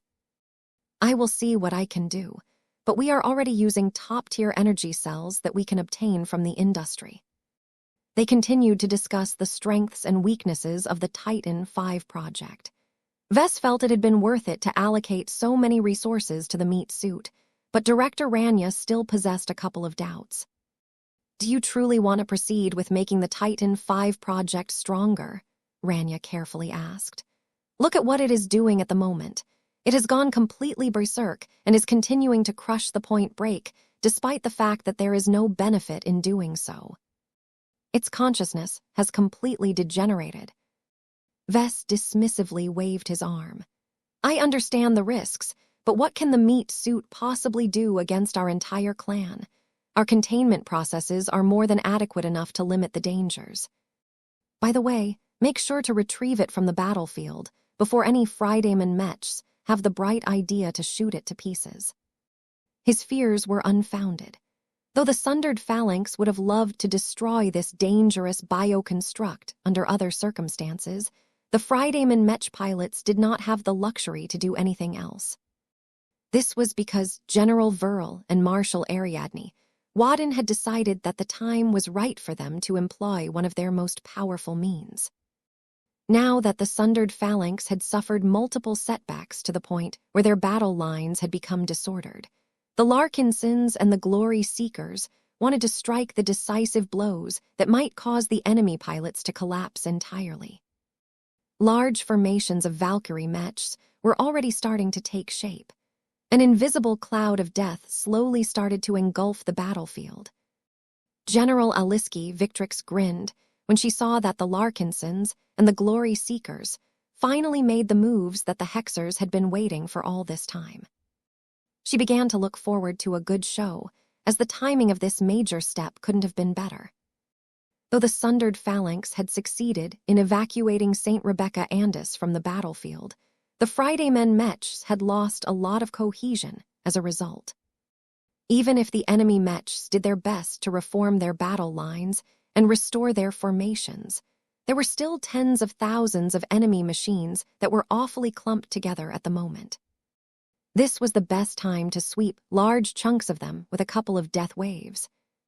General Aliski's only regret was that the power to wipe out entire Fridayman Mech regiments at once was not in the grasp of the Hex army. The Larkinson clan never agreed to extend this secret power to the Hexers. This was a serious mistake in her opinion. Others had different opinions about the obvious moves that the Penitent Sisters and the Glory Seekers were making. Many people working for the Sundered Phalanx had paid constant attention to the movements of the Mechs that were known to be able to launch battle formation attacks. Now that large amounts of Valkyrie Redeemer Mark Roman II and other variants of this model had taken action, the Gage dynasty entered into high alert. Read novel Fulme. No matter whether the Sundered Phalanx won or lost this battle, it could not afford to suffer a serious and humiliating blow like the last time it fought against the Larkinson clan. Disperse, disperse. Forget about reforming your formations again. Just split up and move as far away from everybody as possible. Open fire on the designed Valkyrie mechs. We need to knock out as many of them as possible in order to weaken their super attacks. The more of them that we take down, the more friendly lives we'll save. The enemy's thorough planning and quick actions made people such as Vess speechless. These guys are truly traumatized. Nevertheless, even if the death energy waves were unable to take out as many mech pilots as he wished, thousands of Fridaymen mechs were bound to lose their pilots at once, which would deal a heavy blow against the morale of the Sundered Phalanx. Numerous enemy expert mechs such as the Star of Liberation and other intact machines were doing their best to inhibit the Penitent Sisters and Glory Seekers from proceeding with their actions. However, there were other powerful expert mechs, such as the Amaranto and the Promethea, that suppressed the enemy champions. "We can't stop them," an officer of the Blackened Reapers exclaimed. "There are too many of them for us to stop." Other friendly Hexer and Golden Sculler mechs tried their best to escort the crucial mechs forward. Under all of this protection, 3 separate battle formations were on the verge of savaging the Sundered Phalanx's lines from 3 different angles. In order to maximize the damage spread and minimize overlap as much as possible, the Larkinsons and Glory Seekers agreed to split up and prevent a strong response from the Sundered Phalanx to ruin all 3 attack waves at once. The Penitent Sisters took over the responsibility of attacking the center of the Fridayman mech lines. The Evertshanger had already caught up to the Penitent Sisters after concluding its fight against the Rekar and the Point Break. The expert hero mech's combat drive allowed it to reposition itself a lot faster than before. It quickly took up position at the center of the formation. Though Venerable Joshua had already exhausted himself to an extent, he still possessed enough willpower left to help the Penitent Sisters focus and amplify their efforts. The Evertshanger looked awfully out of place among the Valkyrie Redeemer Mark Roman II, but it soon changed its design spirit to Helena, which instantly caused it to gain a more gloomy vibe. "Helena," Joshua called, "can you give us a hand?" "Always." A black-robed figure partially materialized inside the cockpit of the Evertshanger. "The Hexers hate the Fridaymen so much that I have always wanted to snuff their souls more directly. I will make sure to kill as many of them as possible." Venerable Joshua didn't exactly feel good when he heard that, but he did his best to suppress any distracting emotions. The best way to prevent his fellow Larkinsons from dying any further was to win this battle as quickly as possible. If that meant harvesting as many enemy lives as possible, then so be it. The Larkinson army already suffered serious losses already. While Venerable Joshua and the Penitent Sisters all formed a deep and profound connection to Helena, the Glory Seekers also prepared their separate attacks. The Glory Seekers happened to field more Valkyrie mechs than the Larkinson clan, so they had enough machines to launch 2 battle formation attacks at the same time. Both the left and right wings of the enemy battle lines came under considerable danger. Even though the concentration of enemy mechs weren't as high at these places, the Glory Seekers sought to collapse the barriers the Fridaymen had put up and pave the way to roll up the center from 2 sides. 2 special expert mechs led each of the battle formations of Glory Seekers. Each of them shared a large resemblance to the other Valkyrie mechs, but their designs were much more high-end and their auras were palpably strong. If ordinary Valkyrie mechs were like stars, then these expert mechs were like moons. Both of these expert Marauder mechs were piloted by the Handmaidens of Death. In the past, Venerable Olivia Remise and Venerable Iona Ballantyne piloted different variants of the Valkyrie Redeemer. In the present, they piloted their own expert Mech variants of the Mech model that they embraced the most. When Vess and Gloriana designed the pair of expert Mechs, they did not start from scratch, but rather took the Valkyrie Brunhildes that the Handmaidens of Death had broken through with and upgraded them into expert Mechs. Though practically every part of the original Valkyrie Brunhildes had been swapped out for vastly superior components, their living characteristics still remained the same for the most part. Each of the two Valkyrie Brunhildes had evolved into third-order living Mechs when their pilots experienced apotheoses, so Vess found it extremely important to retain this fantastic quality. As such, both Handmaidens of Death were not only able to start off their careers as expert pilots on a stronger footing than usual, but also formed deeper bonds with them over the years.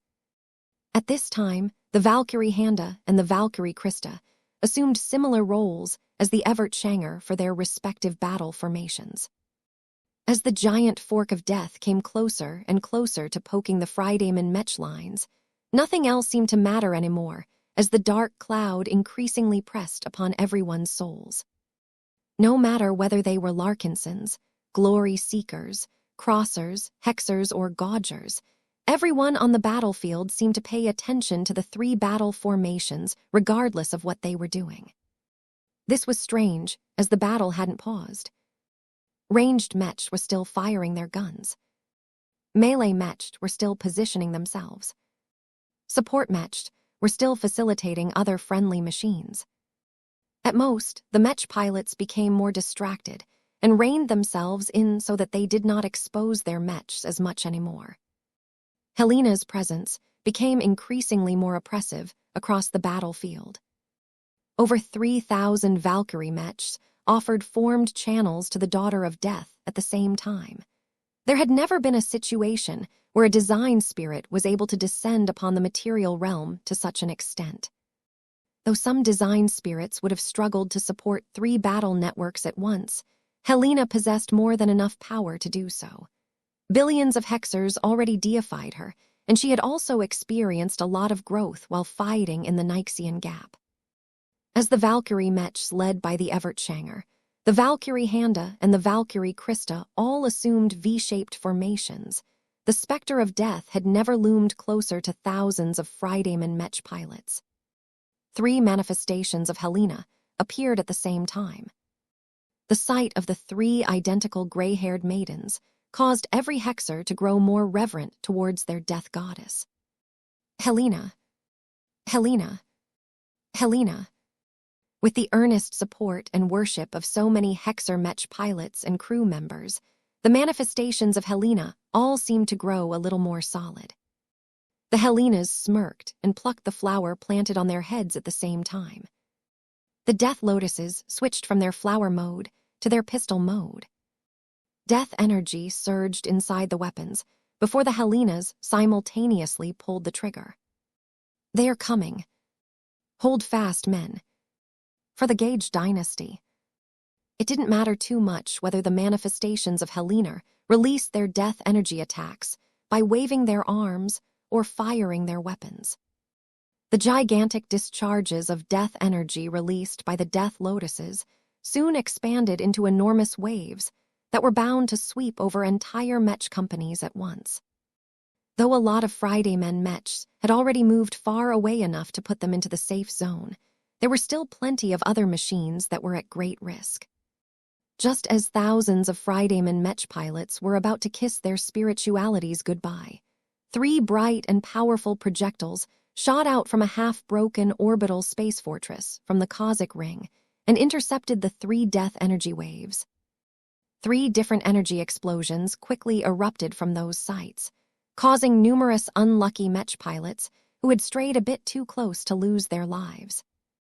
However, the expanding death energy blasts all lost cohesion to the point where they quickly dispersed, preventing them from harming any further lives.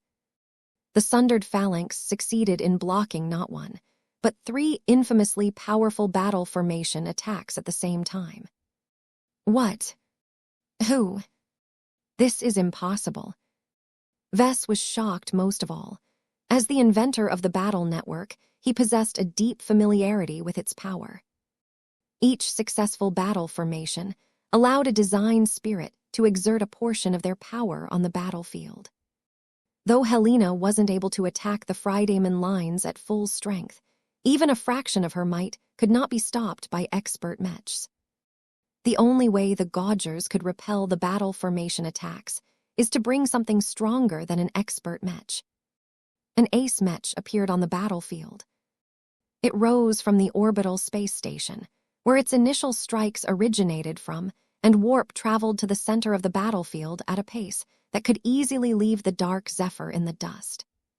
At the same time, the Freidaemon ace mech advanced. The 3 dazzlingly silver mech swords that had just negated Helena's powerful energy releases spontaneously flew back and reunited with their wielder.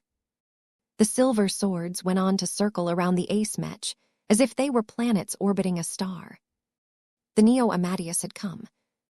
As the Freidaemon mech pilots all gazed at the ace mech with admiration and worship, they completely forgot about all of the difficulties and hardships they suffered up to this point. Each of them believed so much in their ace pilot and ace mech that they became convinced that their saint would lead them to victory. Gauge. Gauge. Gauge. The sundered phalanx mech pilots never felt prouder to be a part of their service. To be able to fight alongside their ace pilot was an honor that they would cherish for the rest of their lives. As Saint Jeremiah Gauge continued to announce his entry onto the battlefield, the enemies of the Gauge dynasty all felt oppressed by the powerful enemy's aura. Yet just as Saint Jeremiah could continue to press down the mech pilots that had the temerity to attack Pima Prime, a powerful energy beam struck the Neo Amadeus Saint Kingdom. Though the attack weakened considerably as it passed through Saint Jeremiah's domain field, it still retained enough energy left to inflict a serious blow onto the ace mech's armor. Of course, it took a lot more attacks than that to damage the surface of the Neo Amadeus, but the power shown by this energy attack already forced Saint Jeremiah to take it seriously. From the midst of the Cross-Clans fleet, another ace mech emerged.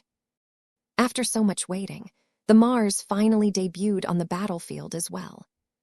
Patriarch Reginald Cross only had eyes for his sole-worthy opponent. His battle fever rose by the second as he increasingly psyched himself up for a duel with his life on the line. "I've been waiting for you, Jerry. It took you long enough to show yourself. A homeless glory hound like you is a disgrace to your status as an ace pilot," Saint Jeremiah Gauge contemptuously replied. "Instead of using your power to protect your own men, you willingly cast them into the meat grinder in order to obtain a chance to confront your peer. By helping the hateful hexers commit their atrocities upon the innocent, you have cast aside your honor and dignity. Let me be the arbiter that shall punish you for your misdeeds. Ha, there are no rights and wrongs on the battlefield. There are only winners and losers. History only glorifies the winners. Let us decide which of us shall serve as the stepping stone of the other today." Master Benedict Cortez grew more keen as his Mars finally made its first true appearance in public. Decades of research and years of design work had finally come into fruition. It was rare for masters to be given the responsibility to design ace mechs. Only the most trusted and accomplished mech designers of a state had a chance of receiving an invitation to design the most powerful mechs of their lifetimes. There were so few people who could pilot ace mechs in the first place that many masters got passed over. Objectively speaking, Master Benedict shouldn't have obtained his turn. He had advanced too soon, and his design solutions weren't close to the level of a seasoned and experienced master.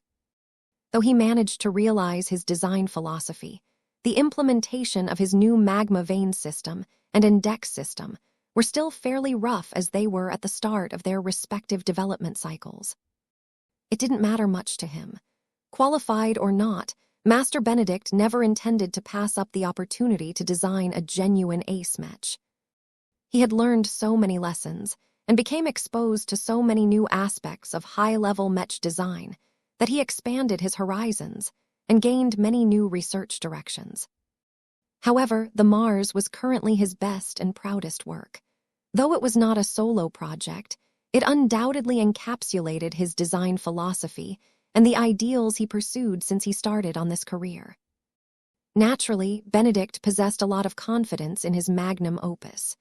It was supremely powerful and utilized some of the best tech available in the Krakatoa Middle Zone. "It has finally happened," Vess spoke. "Read novel Fulmi. Our living god will finally shine today." Gloriana smiled as she held a suited Andrast in her arms. The master Mech designer had started a conference call with the two contributors that had contributed to the Mars by making it more unique, by raising its upper boundaries in different ways. Though Master Benedict always respected Vess for his unique work and his radical but successful design solutions, his wife could be just as brilliant in her own ways. Master Benedict did not view radical and unorthodox Mech designers with much respect in the past. He thought that they were incompetent fools and dreamers who vastly overreached in their attempts to produce major breakthroughs in a single leap. The progression of science rarely moved forward without the support of enormous accumulation. A huge amount of research and experimentation formed the basis of most advancements in human civilization these days. It wasn't until Benedict came in touch with the leading Mech designers of the Larkinson clan that he gained a new appreciation of their worth and contribution to the Mech industry. Frankly speaking, Benedict did not believe it was the best idea to rely on Mech that were solely based on Vess and Gloriana's radical design philosophies. The pair possessed highly distinct strengths, but also fairly major deficiencies and blind spots. They were also journeymen who still had a long way to go before they were able to develop more rounded and refined Mechs. Still, their shortcomings didn't matter as long as the pair worked in a collaborative context. This was where Master Benedict truly appreciated the so-called miracle couple. Some of their most defining specialties could easily be plugged into any Mech design and instantly elevate the work to a higher level. This was exactly what happened to the Mars. Master Benedict could have chosen to collaborate with other seniors if he truly wanted to, but he had opted to join hands with a bunch of journeymen instead. This was because only Vess and Gloriana allowed his Mars to grow after its completion. Besides, Vess had played a key role in enabling the Mars to become a masterwork Mech.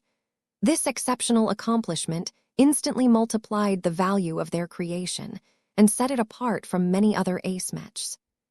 The proportion of masterworks among ace Mechs tended to be significantly higher than usual, though. They were developed by the best master Mech designers of a state and organization. Many of these prestigious figures possessed so much depth in Mechs that their ability to successfully fabricate masterwork Mechs was incredible. Master Benedict had no illusions about being able to turn the initial version of the Mars into a masterwork Mech right away. But everything changed once he got hit by Vess' strange hammer. Though Benedict deeply wanted to grab that hammer and research it in order to figure out how it could have triggered such a massive epiphany in his mind, he was tactful enough not to say anything to the Larkinson patriarch. Everyone had their secrets. Even Benedict never shared too much about himself to the people around him. That did not affect his ability to collaborate with other Mech designers. Each of them possessed a clear understanding of what they sought from each other. This was also another reason why Benedict was satisfied with the Larkinson Mech designers. They were all young and posed little threat to higher-ranking Mech designers. They also retained much of their purity and enthusiasm in Mech design. Currently, Vess and Gloriana's anticipation for the Mars might be even greater than his own. Their limited contributions already granted them a measure of ownership of the Mars. After being paired with a powerful ace pilot, the Mars offered the greatest hope of maximizing the growth traits of the two Larkinson Mech designers. However, there was no guarantee that the Mars could defeat its formidable opponent. No matter what, the Neo Amadeus was developed with the support of an entire coalition partner. Even Master Benedict did not possess a complete enough understanding of Venerable Jeremiah Gage and his Neo-Amadeus to judge whether they still possessed a powerful trump card that could turn the tide. "What are your first impressions of the Neo-Amadeus?" Benedict idly asked. "I underestimated its ranged capabilities." Vess immediately spoke. "I did not think it could project so much power at a distance just by tossing its swords. How is the Neo-Amadeus able to maintain such strong control over them outside of its domain field?" "I imagine that your favorite Fridayman Mech designer plays a large role in this," Gloriana guessed. "Out of the Gage Dynasty Master Mech designers, who are known to have worked on the Neo-Amadeus, Master Huron possesses the right specialty and the strongest qualifications to increase the control mechanisms of the swords." Master Benedict thoughtfully nodded. "Though we have only gained a glimpse so far, the interaction between the Neo-Amadeus and its swords faintly reminds me of the relationship between the Charlemagne and the Scara." Vess paid much closer attention to the three main swords of the Neo-Amadeus. Now that Master Benedict mentioned it, the swords absolutely stood out. They did not move or behave like inert weapons. The way they orbited around the Neo-Amadeus caused them to appear more lively than usual. "Wait a second." The words of Benedict and his wife gave him a strange hunch. Vess leaned forward on his chair and focused specifically on the sword. He did not look at their material composition or their overall design, but instead tried to look for a specific trait that he had often worked with in the past. Though it was difficult to determine anything solid through a projected view, as opposed to being able to see the Neo-Amadeus with the naked eye, Vess still managed to pick up hints that looked disturbingly familiar to his eyes. Gloriana paid close attention to her husband's projection. "Did you find out something important about the Neo-Amadeus, Vess?" "I think so. I'm not sure. I need to see the Neo-Amadeus in action before I know for certain what is going on. If my suspicions are correct, the Neo-Amadeus may be a scarier ace Mech than I originally thought." As the Mech designers speculated on the properties of the Neo-Amadeus, the two ace pilots had nothing much to say anything to each other anymore. Both of them fought for different principles and ideals. It was impossible for strong-willed individuals such as Jeremiah and Reginald to sway their opponents to their viewpoints. "Your complicity in the atrocities of the Hexers is undeniable," Jeremiah declared as his Neo-Amadeus seemed to glow and burn with righteousness.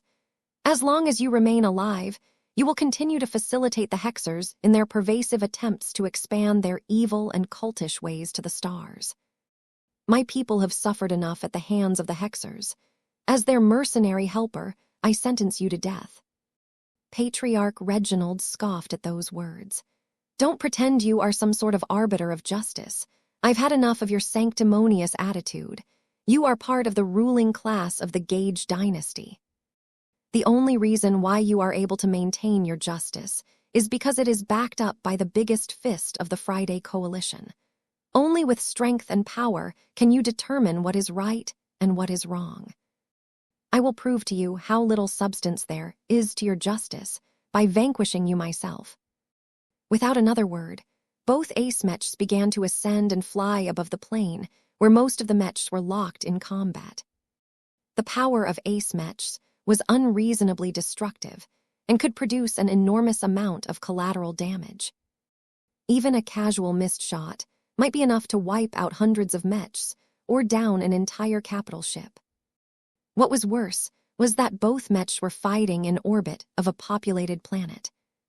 When both Jeremiah and Reginald advanced to Ace Pilot, they went on another pilgrimage to an MTA branch headquarters, where they received a lot of revelations, guidance, and instructions.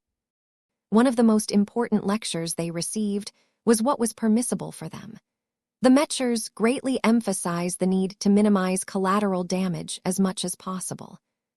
After all, if dueling ace Mechs casually wiped out half a city that was inhabited by millions of people, the popularity and support for the Mech industry in human space would definitely take a major hit. Aside from abiding to the bare minimum of hard rules imposed by the MTA, Jeremiah and Reginald also tacitly agreed to abide by an additional set of unspoken rules. There was no need to speak them out loud or sign a written contract. They might disagree with each other on many matters, but they could still trust each other's integrity as a saint. Once they flew far away enough from the main battlefield, the two ace mechs promptly began to fight. The Mars opened fire first. As an ace hybrid mech that was loaded with ranged armaments, it would be a huge mistake if Reginald did not make use of his range advantage. The Crosser ace mech already warmed up its powerful Arceus system and commanded it to launch a combination strike of 9 extremely powerful resonance-empowered laser beams at the Neo Amadeus. The accuracy and precision of this strike left no room for the Neo Amadeus to evade the attack, but Jeremiah did not intend to do so in the first place. The Gauger ace mech first relied on its powerful Saint Kingdom to weaken the laser beam attacks as they got closer to their target. Once the powerful laser beams finally reached the Neo Amadeus, one of the swords of the target mech was already in place to intercept the attacks with its shining silver blade. A muted energy explosion erupted from the point of impact. Jeremiah's Saint Kingdom easily suppressed the unleashed energies and ensured that the damage had been minimized as much as possible. The two ace mechs paused for a moment while their pilots evaluated their own efforts. "Not bad," Jeremiah eventually spoke. "Thanks," Reginald replied. "I am far from done, though. I have more salvos in store for your ace mech." "Not so fast. It's my turn now." Before Reginald could respond, the Neo Amadeus grabbed one of its swords and launched it forward towards the Mars at an incredible speed. Even though the tossing move looked a bit casual, the power behind the advancing sword should not be underestimated. Patriarch Reginald Cross had no idea how the Neo Amadeus was able to toss its swords with so much power, while also retaining a strong degree of control over them. He truly had no clue how the designers of the Gauger ace mech made all of this possible. It didn't matter, though. There was no need to think too deeply about the science and engineering behind the mech of his opponent. All Reginald needed to do was to beat his enemy's measures. Both sides still maintained a fairly cautious and serious attitude towards each other. A battle between ace pilots and ace mechs was often equated to a long and difficult war campaign. Even the smallest differences could magnify into major advantages or disadvantages, so the two ace pilots had to make sure to be as efficient and effective with how they spent their resources. Previously, Patriarch Reginald gained a small advantage. When the Penitent Sisters and the Glory Seekers sought to poke the mech of the Sundered Phalanx with a giant death fork, St. Jeremiah Gage had no choice but to take action first. Battle formation attacks were strong, but their power was incomparable to the strength of an ace mech in the field. This was why Reginald never took them seriously. Tricks like these no longer worked in front of absolute strength.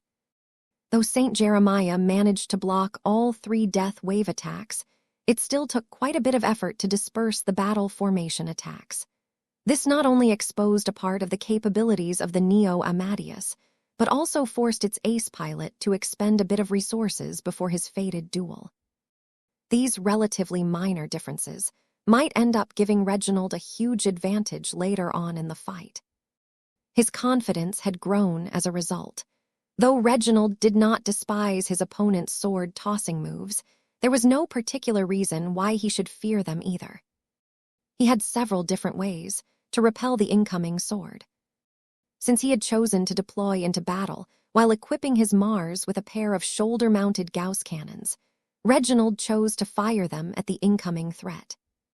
While these modular Gauss cannons were merely secondary armaments to the Mars, their firepower was much greater than the shoulder-mounted weapons of expert mechs such as the Point Break and the Shock Shell. The twin impacts considerably weakened the advancing sword, but did not stop it in its tracks. The weapon continued to advance towards the Mars and quickly crossed into its target's Saint Kingdom. The strong suppression from Patriarch Reginald's domineering willpower heavily impacted the sword. but Jeremiah's willpower happened to be stronger and more condensed. Ultimately, the Mars had to block the incoming sword with its transphasic axe. Though Patriarch Reginald attempted to capture the weapon in order to deprive the Neo Amadeus of a powerful tool, the sword had already bounced away and somehow accelerated straight back towards its owner. Strange, Reginald frowned. He did not expect to succeed, as the Neo Amadeus would have never sent out its valuable weapon on a one-way trip. However, the way the sword resisted his domain field and defeated his attempts to capture it was odd. Reginald mentally raised the threat level of his opponent's sword. The two ace mechs continued to probe each other with cautious attacks. Neither ace pilots showed much haste, even though the main battle taking place below had picked up again. The Mars lightly exercised its Arceus system, as Patriarch Reginald used the energy beam attacks to understand his opponent's Saint Kingdom and gain a better understanding of the defensive measures of the opposing ace mech. The Neo Amadeus tossed its three primary weapons in different combinations and patterns. Each of its swords possessed different properties and affected the Mars in different ways. Reginald eventually confirmed that the Neo Amadeus indeed had a transphasic sword and a plasma sword at its disposal. It was the third sword that initially gave Reginald an unexpected surprise. Though the third sword did not possess the penetration power of the transphasic sword or the melting capacity of the plasma sword, it was still absurdly effective at resisting and cutting through the Mars domain field. Patriarch Reginald actually found the third sword to be the most uncomfortable to deal with. It felt as if the weapon was completely unassailable to his will. He didn't like that. Everything and everyone should submit to him. He had come here to defeat the Neo Amadeus and force Jeremiah Gage to his knees.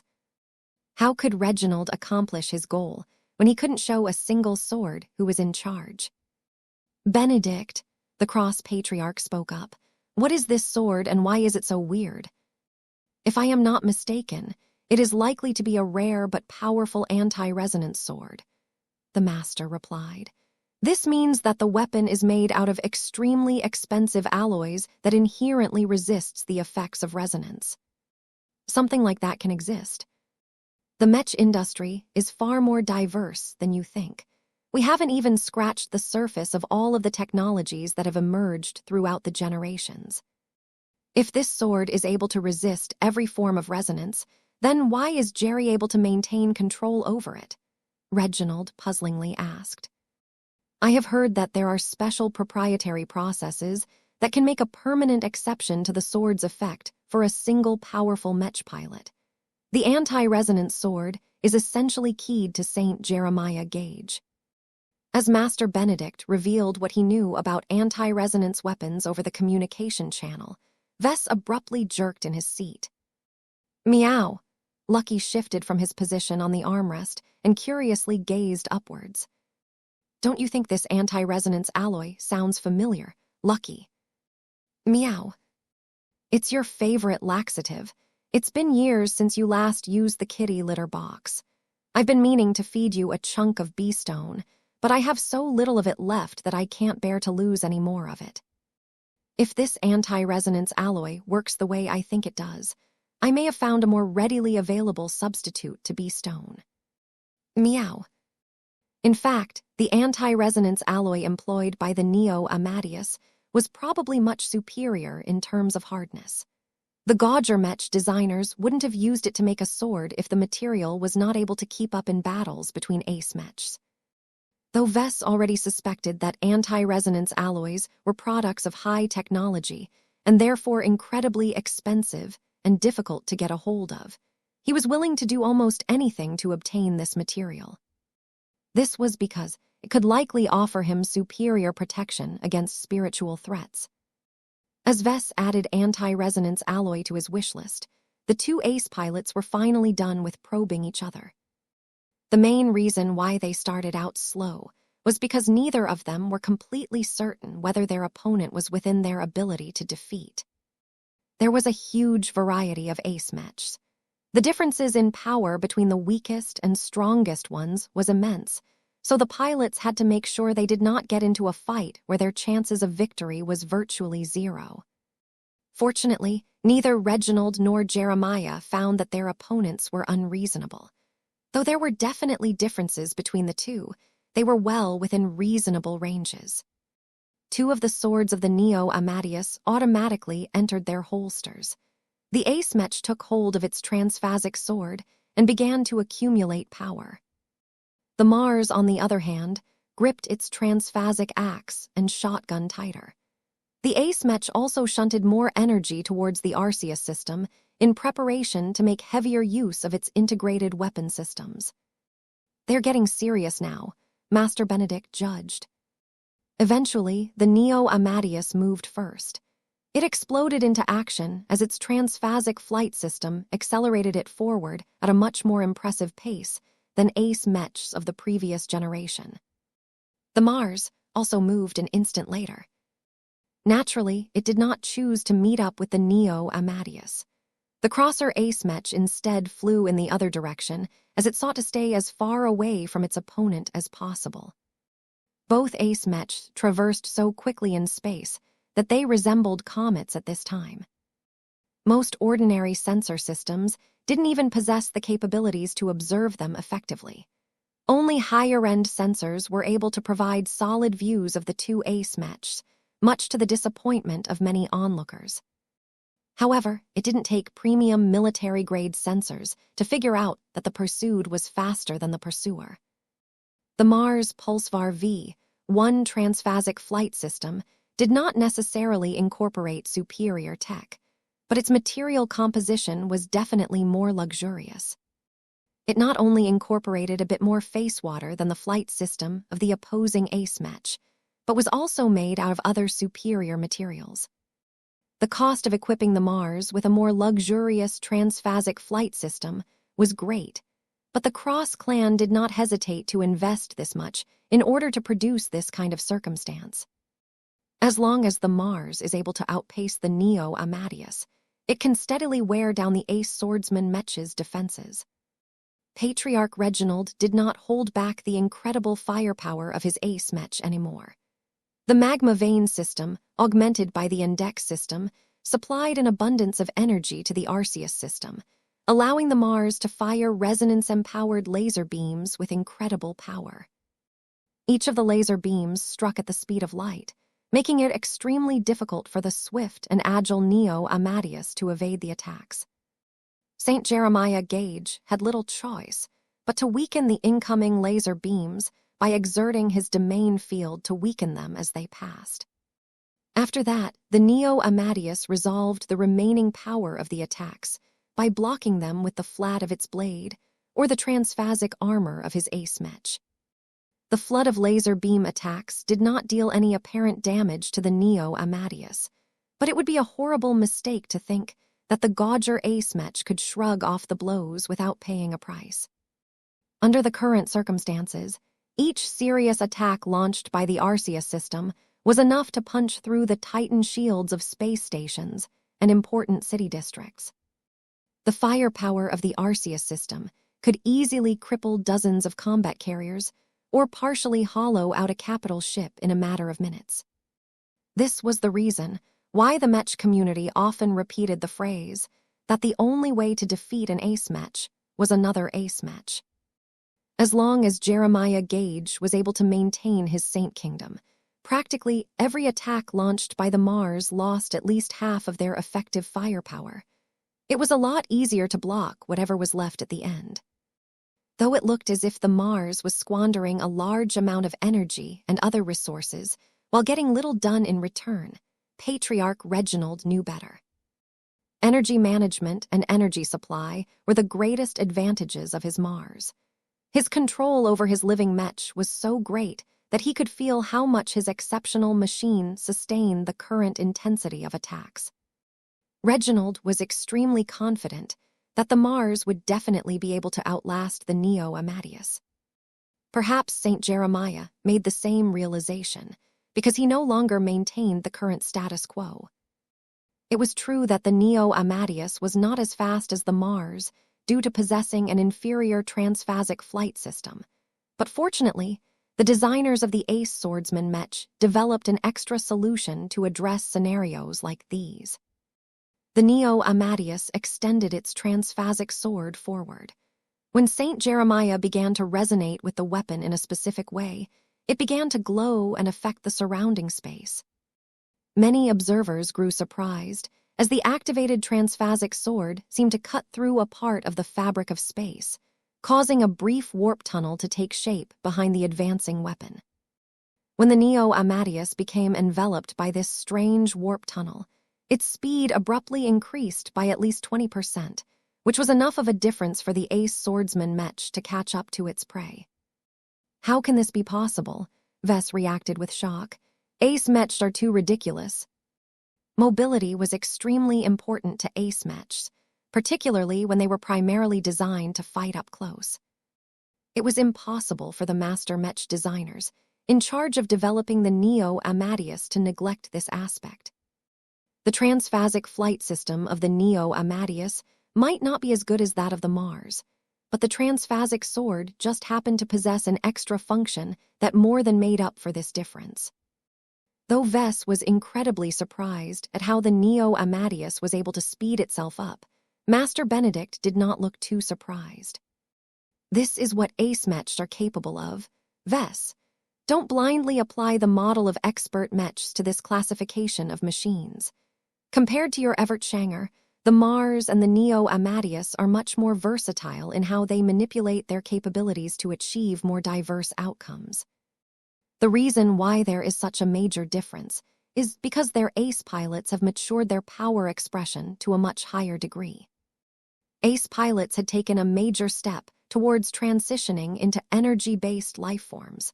The more they distanced themselves from their mortal limitations, the more they became proficient at harnessing the powers granted by their more developed domains. To people like Vess, it was incredibly silly to think that allowing a sword to cut through space could increase the speed of a machine. The Neo Amadeus had taught him a big lesson, that he should never apply too much common sense towards any Ace Mech. Right now, the Neo Amadeus was slowly gaining on the Mars due to the speed advantage it had bought. While Saint Jeremiah had to exert more willpower in order to do so, it was more than worth the effort as long as his Ace Mech succeeded in reaching his target. Saint Jeremiah didn't find it worth it to harass the Mars by launching its other swords. It was better to focus entirely on maximizing the speed of his Ace Mech so that it could get close enough to swing its sword at the Mars. Of course, Patriarch Reginald had no interest in letting his opponent have his way. "Take this." The Arceus system fired concentrated laser and positron beams at the transphasic sword in the hopes of damaging it, or at least interfering with its operation. The Mars also fired its shoulder-mounted Gauss cannons at the enemy Ace Mech's leading sword. Unfortunately, no matter how much the Mars attempted to knock down the sword, it remained completely undamaged and continued to perform its function with not a single sign of stability. Patriarch Reginald gained a much greater impression of the quality and power of the weapons of the Neo Amadeus. The overall Mech frame didn't appear to be extravagant, but the developers of the Ace Mech allocated a lot of funding, resources, and attention to equip it with the best possible swords that the Gage dynasty could supply. This was bad news to Reginald, as the three swords enabled Jeremiah to express his power in many more powerful ways. Their importance to the Neo Amadeus was just as great as the decapitator to the first sword. Reginald recalled that Saint Jeremiah had once gone on an exchange to the Heaven Sword Association in his early career.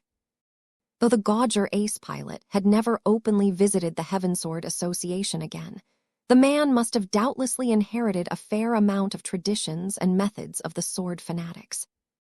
"Those swords need to be taken care of," Reginald concluded.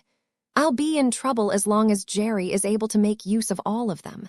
I need to find a way to knock them out of his grasp." That was easier said than done.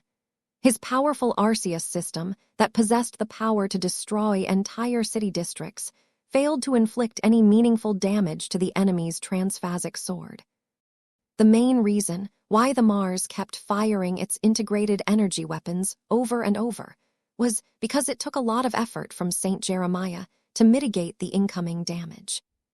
The fight between the two ace mechs turned into an attrition battle for the following minutes. Though the actions of both ace mechs seemed repetitive, that was because the ace pilots knew that the real fight would only begin once the Neo Amadeus fully caught up to the Mars.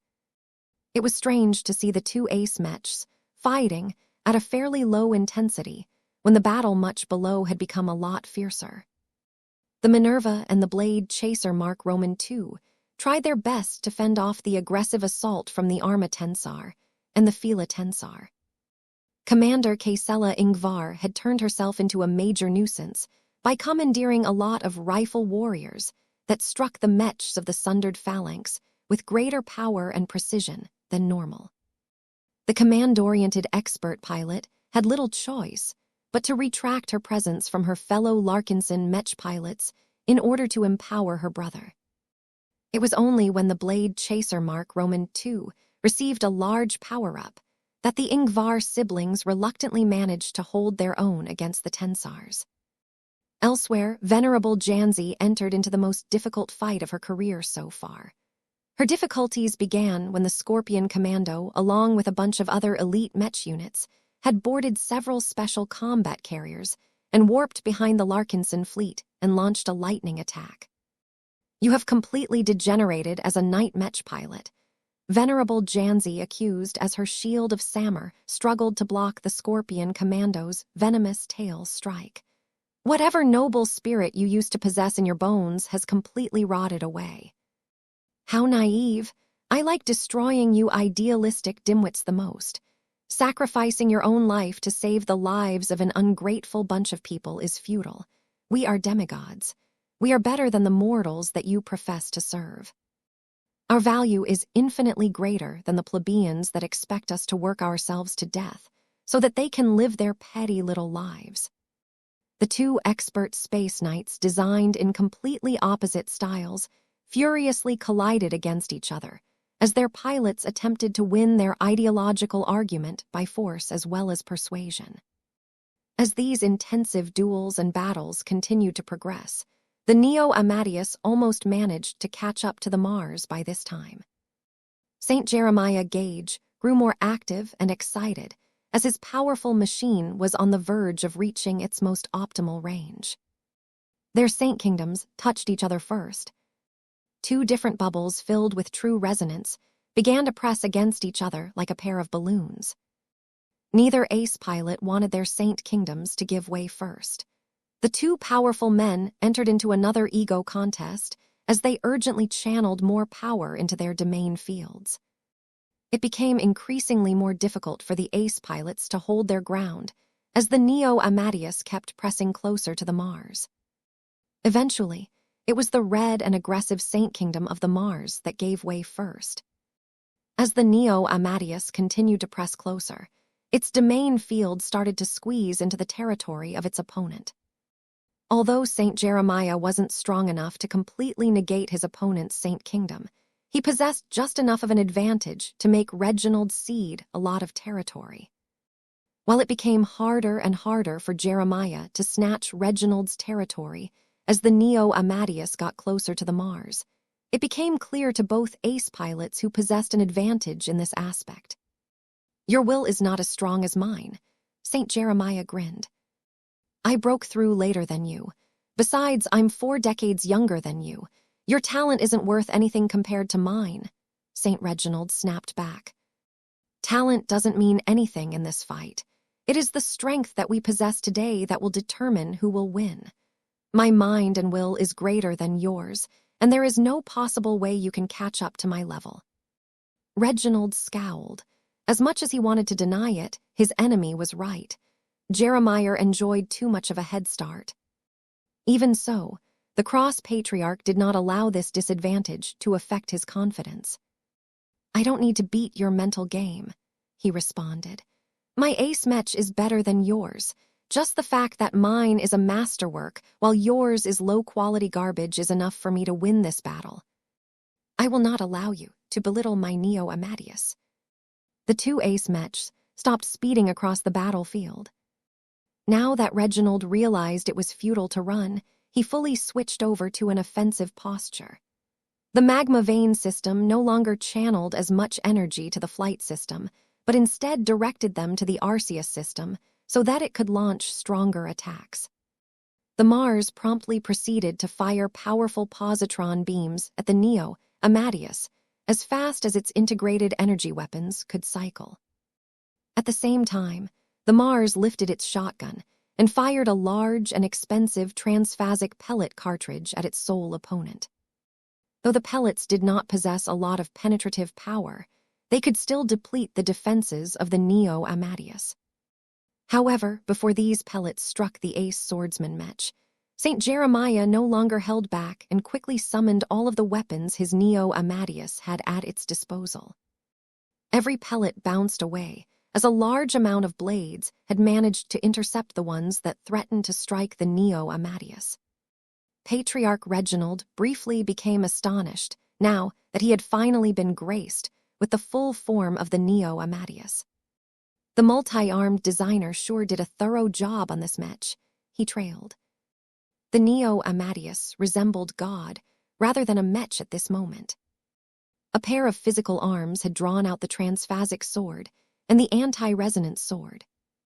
5 more pairs of white, translucent arms had extended from the back of the Neo Amadeus and proceeded to grip a dagger each. In other words, the Neo Amadeus had turned itself into a dodeca-armed Mech. The translucent arms were not material, but instead consisted of condensed true resonance energy that the Neo Amadeus was able to summon and maintain more easily through special technology. Now that the Neo Amadeus had drawn out all of its weapons aside from its plasma sword, the ace swordsman Mech lunged forward and began to launch a flurry of attacks against the Mars. No matter how many blades you hold, none of them are worth a damn so long as they can't scratch my armor. Patriarch Reginald resonated with the powerful armor system of his Mars. As the part of the ace Mech that integrated the most face water in the design, the Abassi's armor finally showed its worth as a cutting-edge transphasic armor system, as its iconic ring-patterned exterior resisted strike after strike.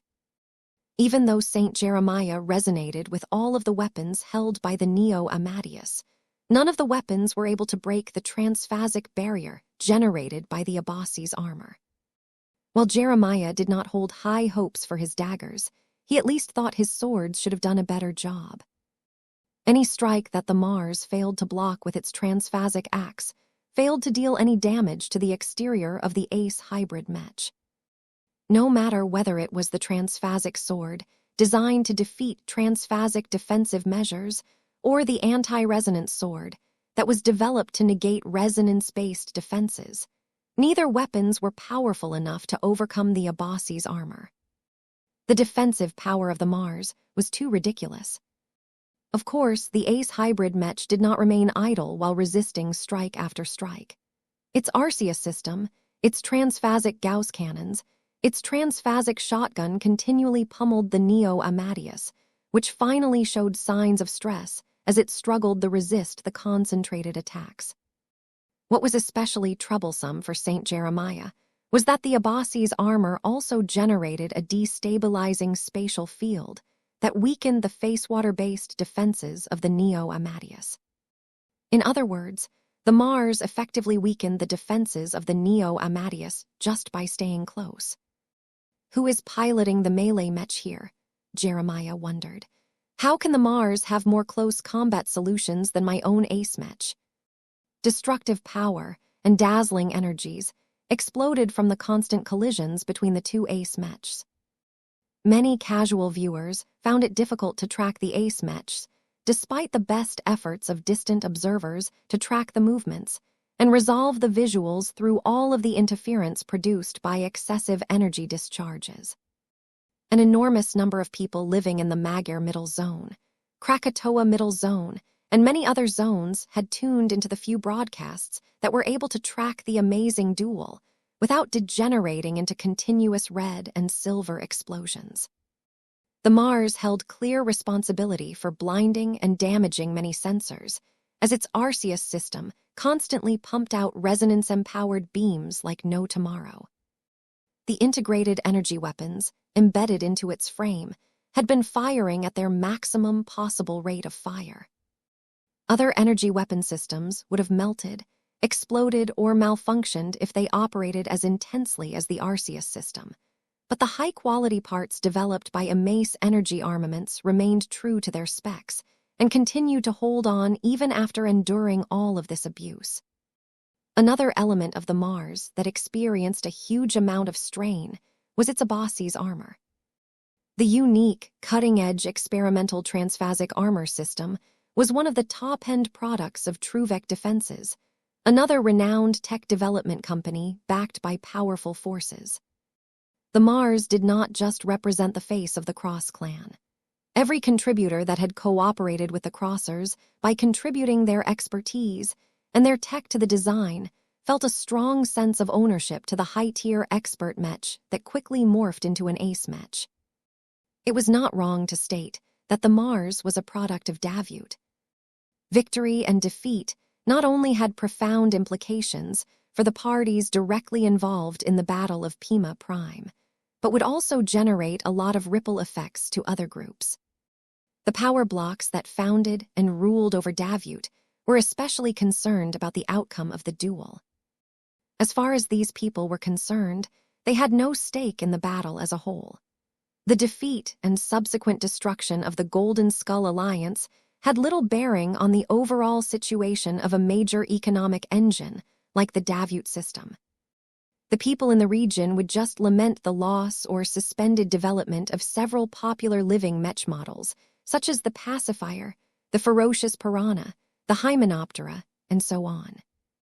Their market penetration was a bit big, and their owners would definitely be pissed if the LMC could no longer offer any continuation to its product lines. In any case, it would be better if the Mars was able to win this stellar duel. A victory would not only grant more fame and renown to Davut, but also provide solid proof that its local development companies were strong and capable of competing against its regional rivals. Of course, Patriarch Reginald Cross did not allocate a single thought towards the demands and aspirations of other people. He could not afford to get distracted by anything, as he constantly struggled to keep up with the fast and powerful moves of his opponent. That wasn't all. Aside from having to fight against the Neo Amadeus on a physical level, he also had to firm up his mind and will and make sure his Saint Kingdom didn't buckle against the one projected by his opponent. Shaped by many decades of focused and disciplined swordsmanship training, Saint Jeremiah had condensed and sharpened his force of will into the most solid-bladed weapon that he could forge under his circumstances. When he broke through to Ace Pilot, his domain field largely inherited these characteristics. The result of this was that Saint Jeremiah's Saint Kingdom became smaller but significantly more condensed. It was like a ball of alloy that resisted a lot of pressure and could easily cause losses to weaker and less solid domain fields. Unfortunately, Patriarch Reginald Saint Kingdom happened to match this description. Combat was never fair. Reginald was confident that his resonance strength and domain field would have been stronger and more developed if he broke through at the same time as Saint Jeremiah Gage. It was a pity that Reginald achieved his dream too late. This led to the current circumstance, where all of the attacks launched by his ace mech automatically weakened as soon as they got close to the Neo Amadeus. By now, it had become abundantly clear that while the ace swordsman mech did indeed possess a few powerful and ingenious design solutions, its quality and specifications were not comparable to that of the Mars. Yet because of Saint Jeremiah's powerful will, every positron beam launched by the Arceus and every round blasted by the transphasic shotgun underwent so much distortion that they became too weak to overcome the armor covering the Neo Amadeus. Fortunately, Saint Jeremiah experienced even greater difficulties in his attempt to punch through the armor of the Mars. Though Reginald's Saint Kingdom simply wasn't as developed, it was still capable of making certain that the ace pilot retained ownership of the immediate space around the Mars.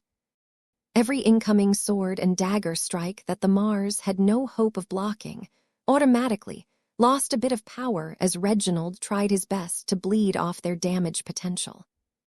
By the time the Neo Amadeus was able to strike the Mars with all 12 weapons, the activated Abassi's armor completely resisted the remainder of the impacts without exceeding its limits. The two ace mechs violently struck each other with an overwhelming volume of attacks until both ace pilots recognized that neither of them would be able to make significant progress if they maintained the current status quo. Patriarch Reginald did not object too much to it, though. His Mars possessed a lot of staying power. He was confident he could slowly wear down the Neo Amadeus over time. St. Jeremiah Gage recognized this as well. It would be stupid for him to stick to a strategy that only led to his ace mechs' eventual exhaustion and defeat. The two ace mechs broke away from each other. The powerful machines and their pilots had just experienced a lot of strain, which worsened their conditions. They eagerly took advantage of the temporary lull to catch their breaths and ease the heavy load they put on themselves. "That Mars of yours is truly a marvel of engineering," Jeremiah sincerely praised. "Your mech designers are truly something else, and the parts your clan has managed to acquire for it are stronger than I expected." "Thanks. Your Neo Amadeus isn't that bad either. Your swords are the most powerful mech weapons that I have ever had the privilege to fight against. I will put them in a place of honor on my flagship to commemorate my first victory as an ace pilot."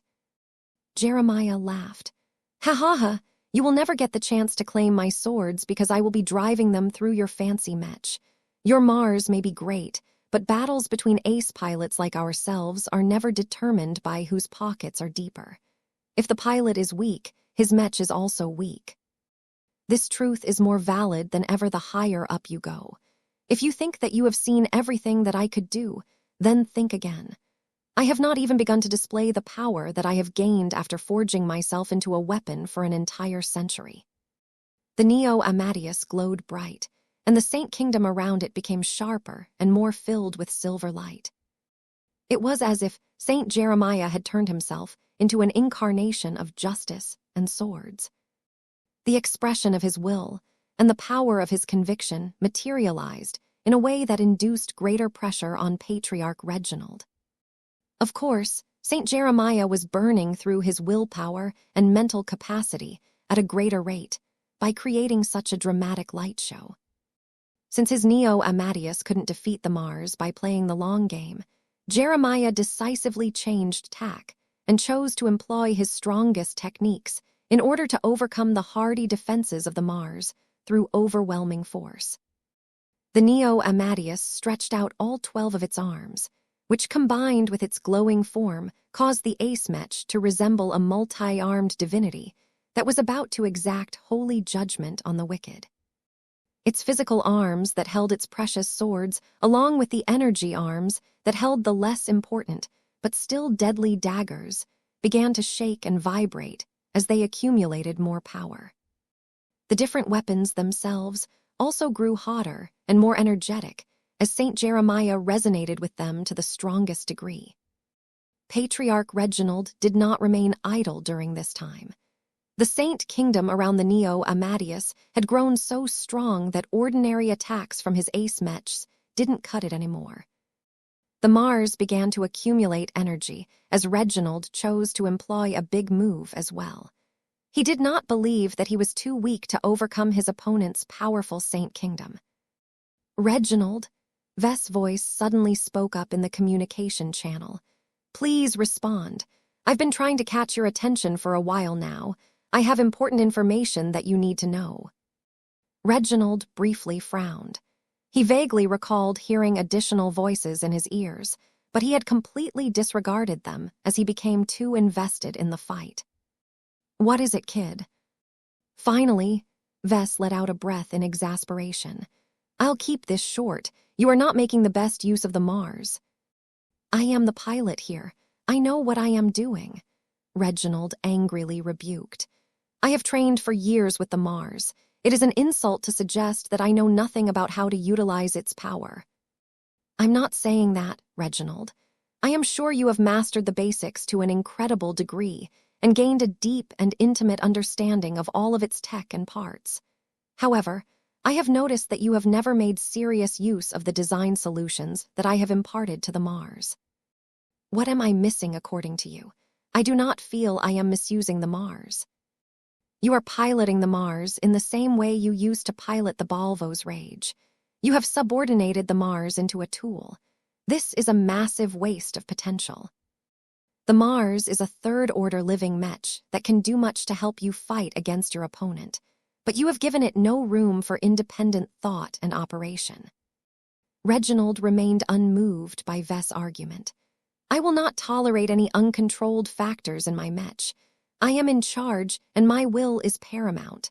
Whatever living component the Mars possesses is too worthless to help me in this fight. I am strong enough to defeat Jeremiah Gage on my own, and I intend to vanquish him without relying on anyone else's help. Resorting to outside help is an admission of defeat. You idiot, Vess lost his patience. I envision the Mars as your partner, not your slave. Its living properties are intrinsic to its design. Not only that, you're also ignoring the design spirits that I have paired with the Mars. The cross warlord that sits at the center of your clan's spiritual network is ready to back you up. The Phase King can allow you to make significantly better use of the transphasic functions of your Ace Mech. I can guarantee you that you will be able to win your first Ace Mech duel by teaming up with your living mech as well as the design spirits that I have mentioned. The Mars is a living mech that is designed with synergy in mind. He may be right, but Reginald was not in a mind to embrace these words. I have my own pride, Vess. The cross-patriarch spoke in an increasingly firmer tone. I am not like your Larkinsons. I have my own pride. As a warrior, I must test myself and overcome my challenges by relying on my power. I am grateful for everything you have done to make the Mars more exceptional, but when I am in its cockpit, I am in charge. The only way I can honor my father and all of my deceased clansmen is to fight and win this duel in the way that I have been taught by those very same people. This is my vow.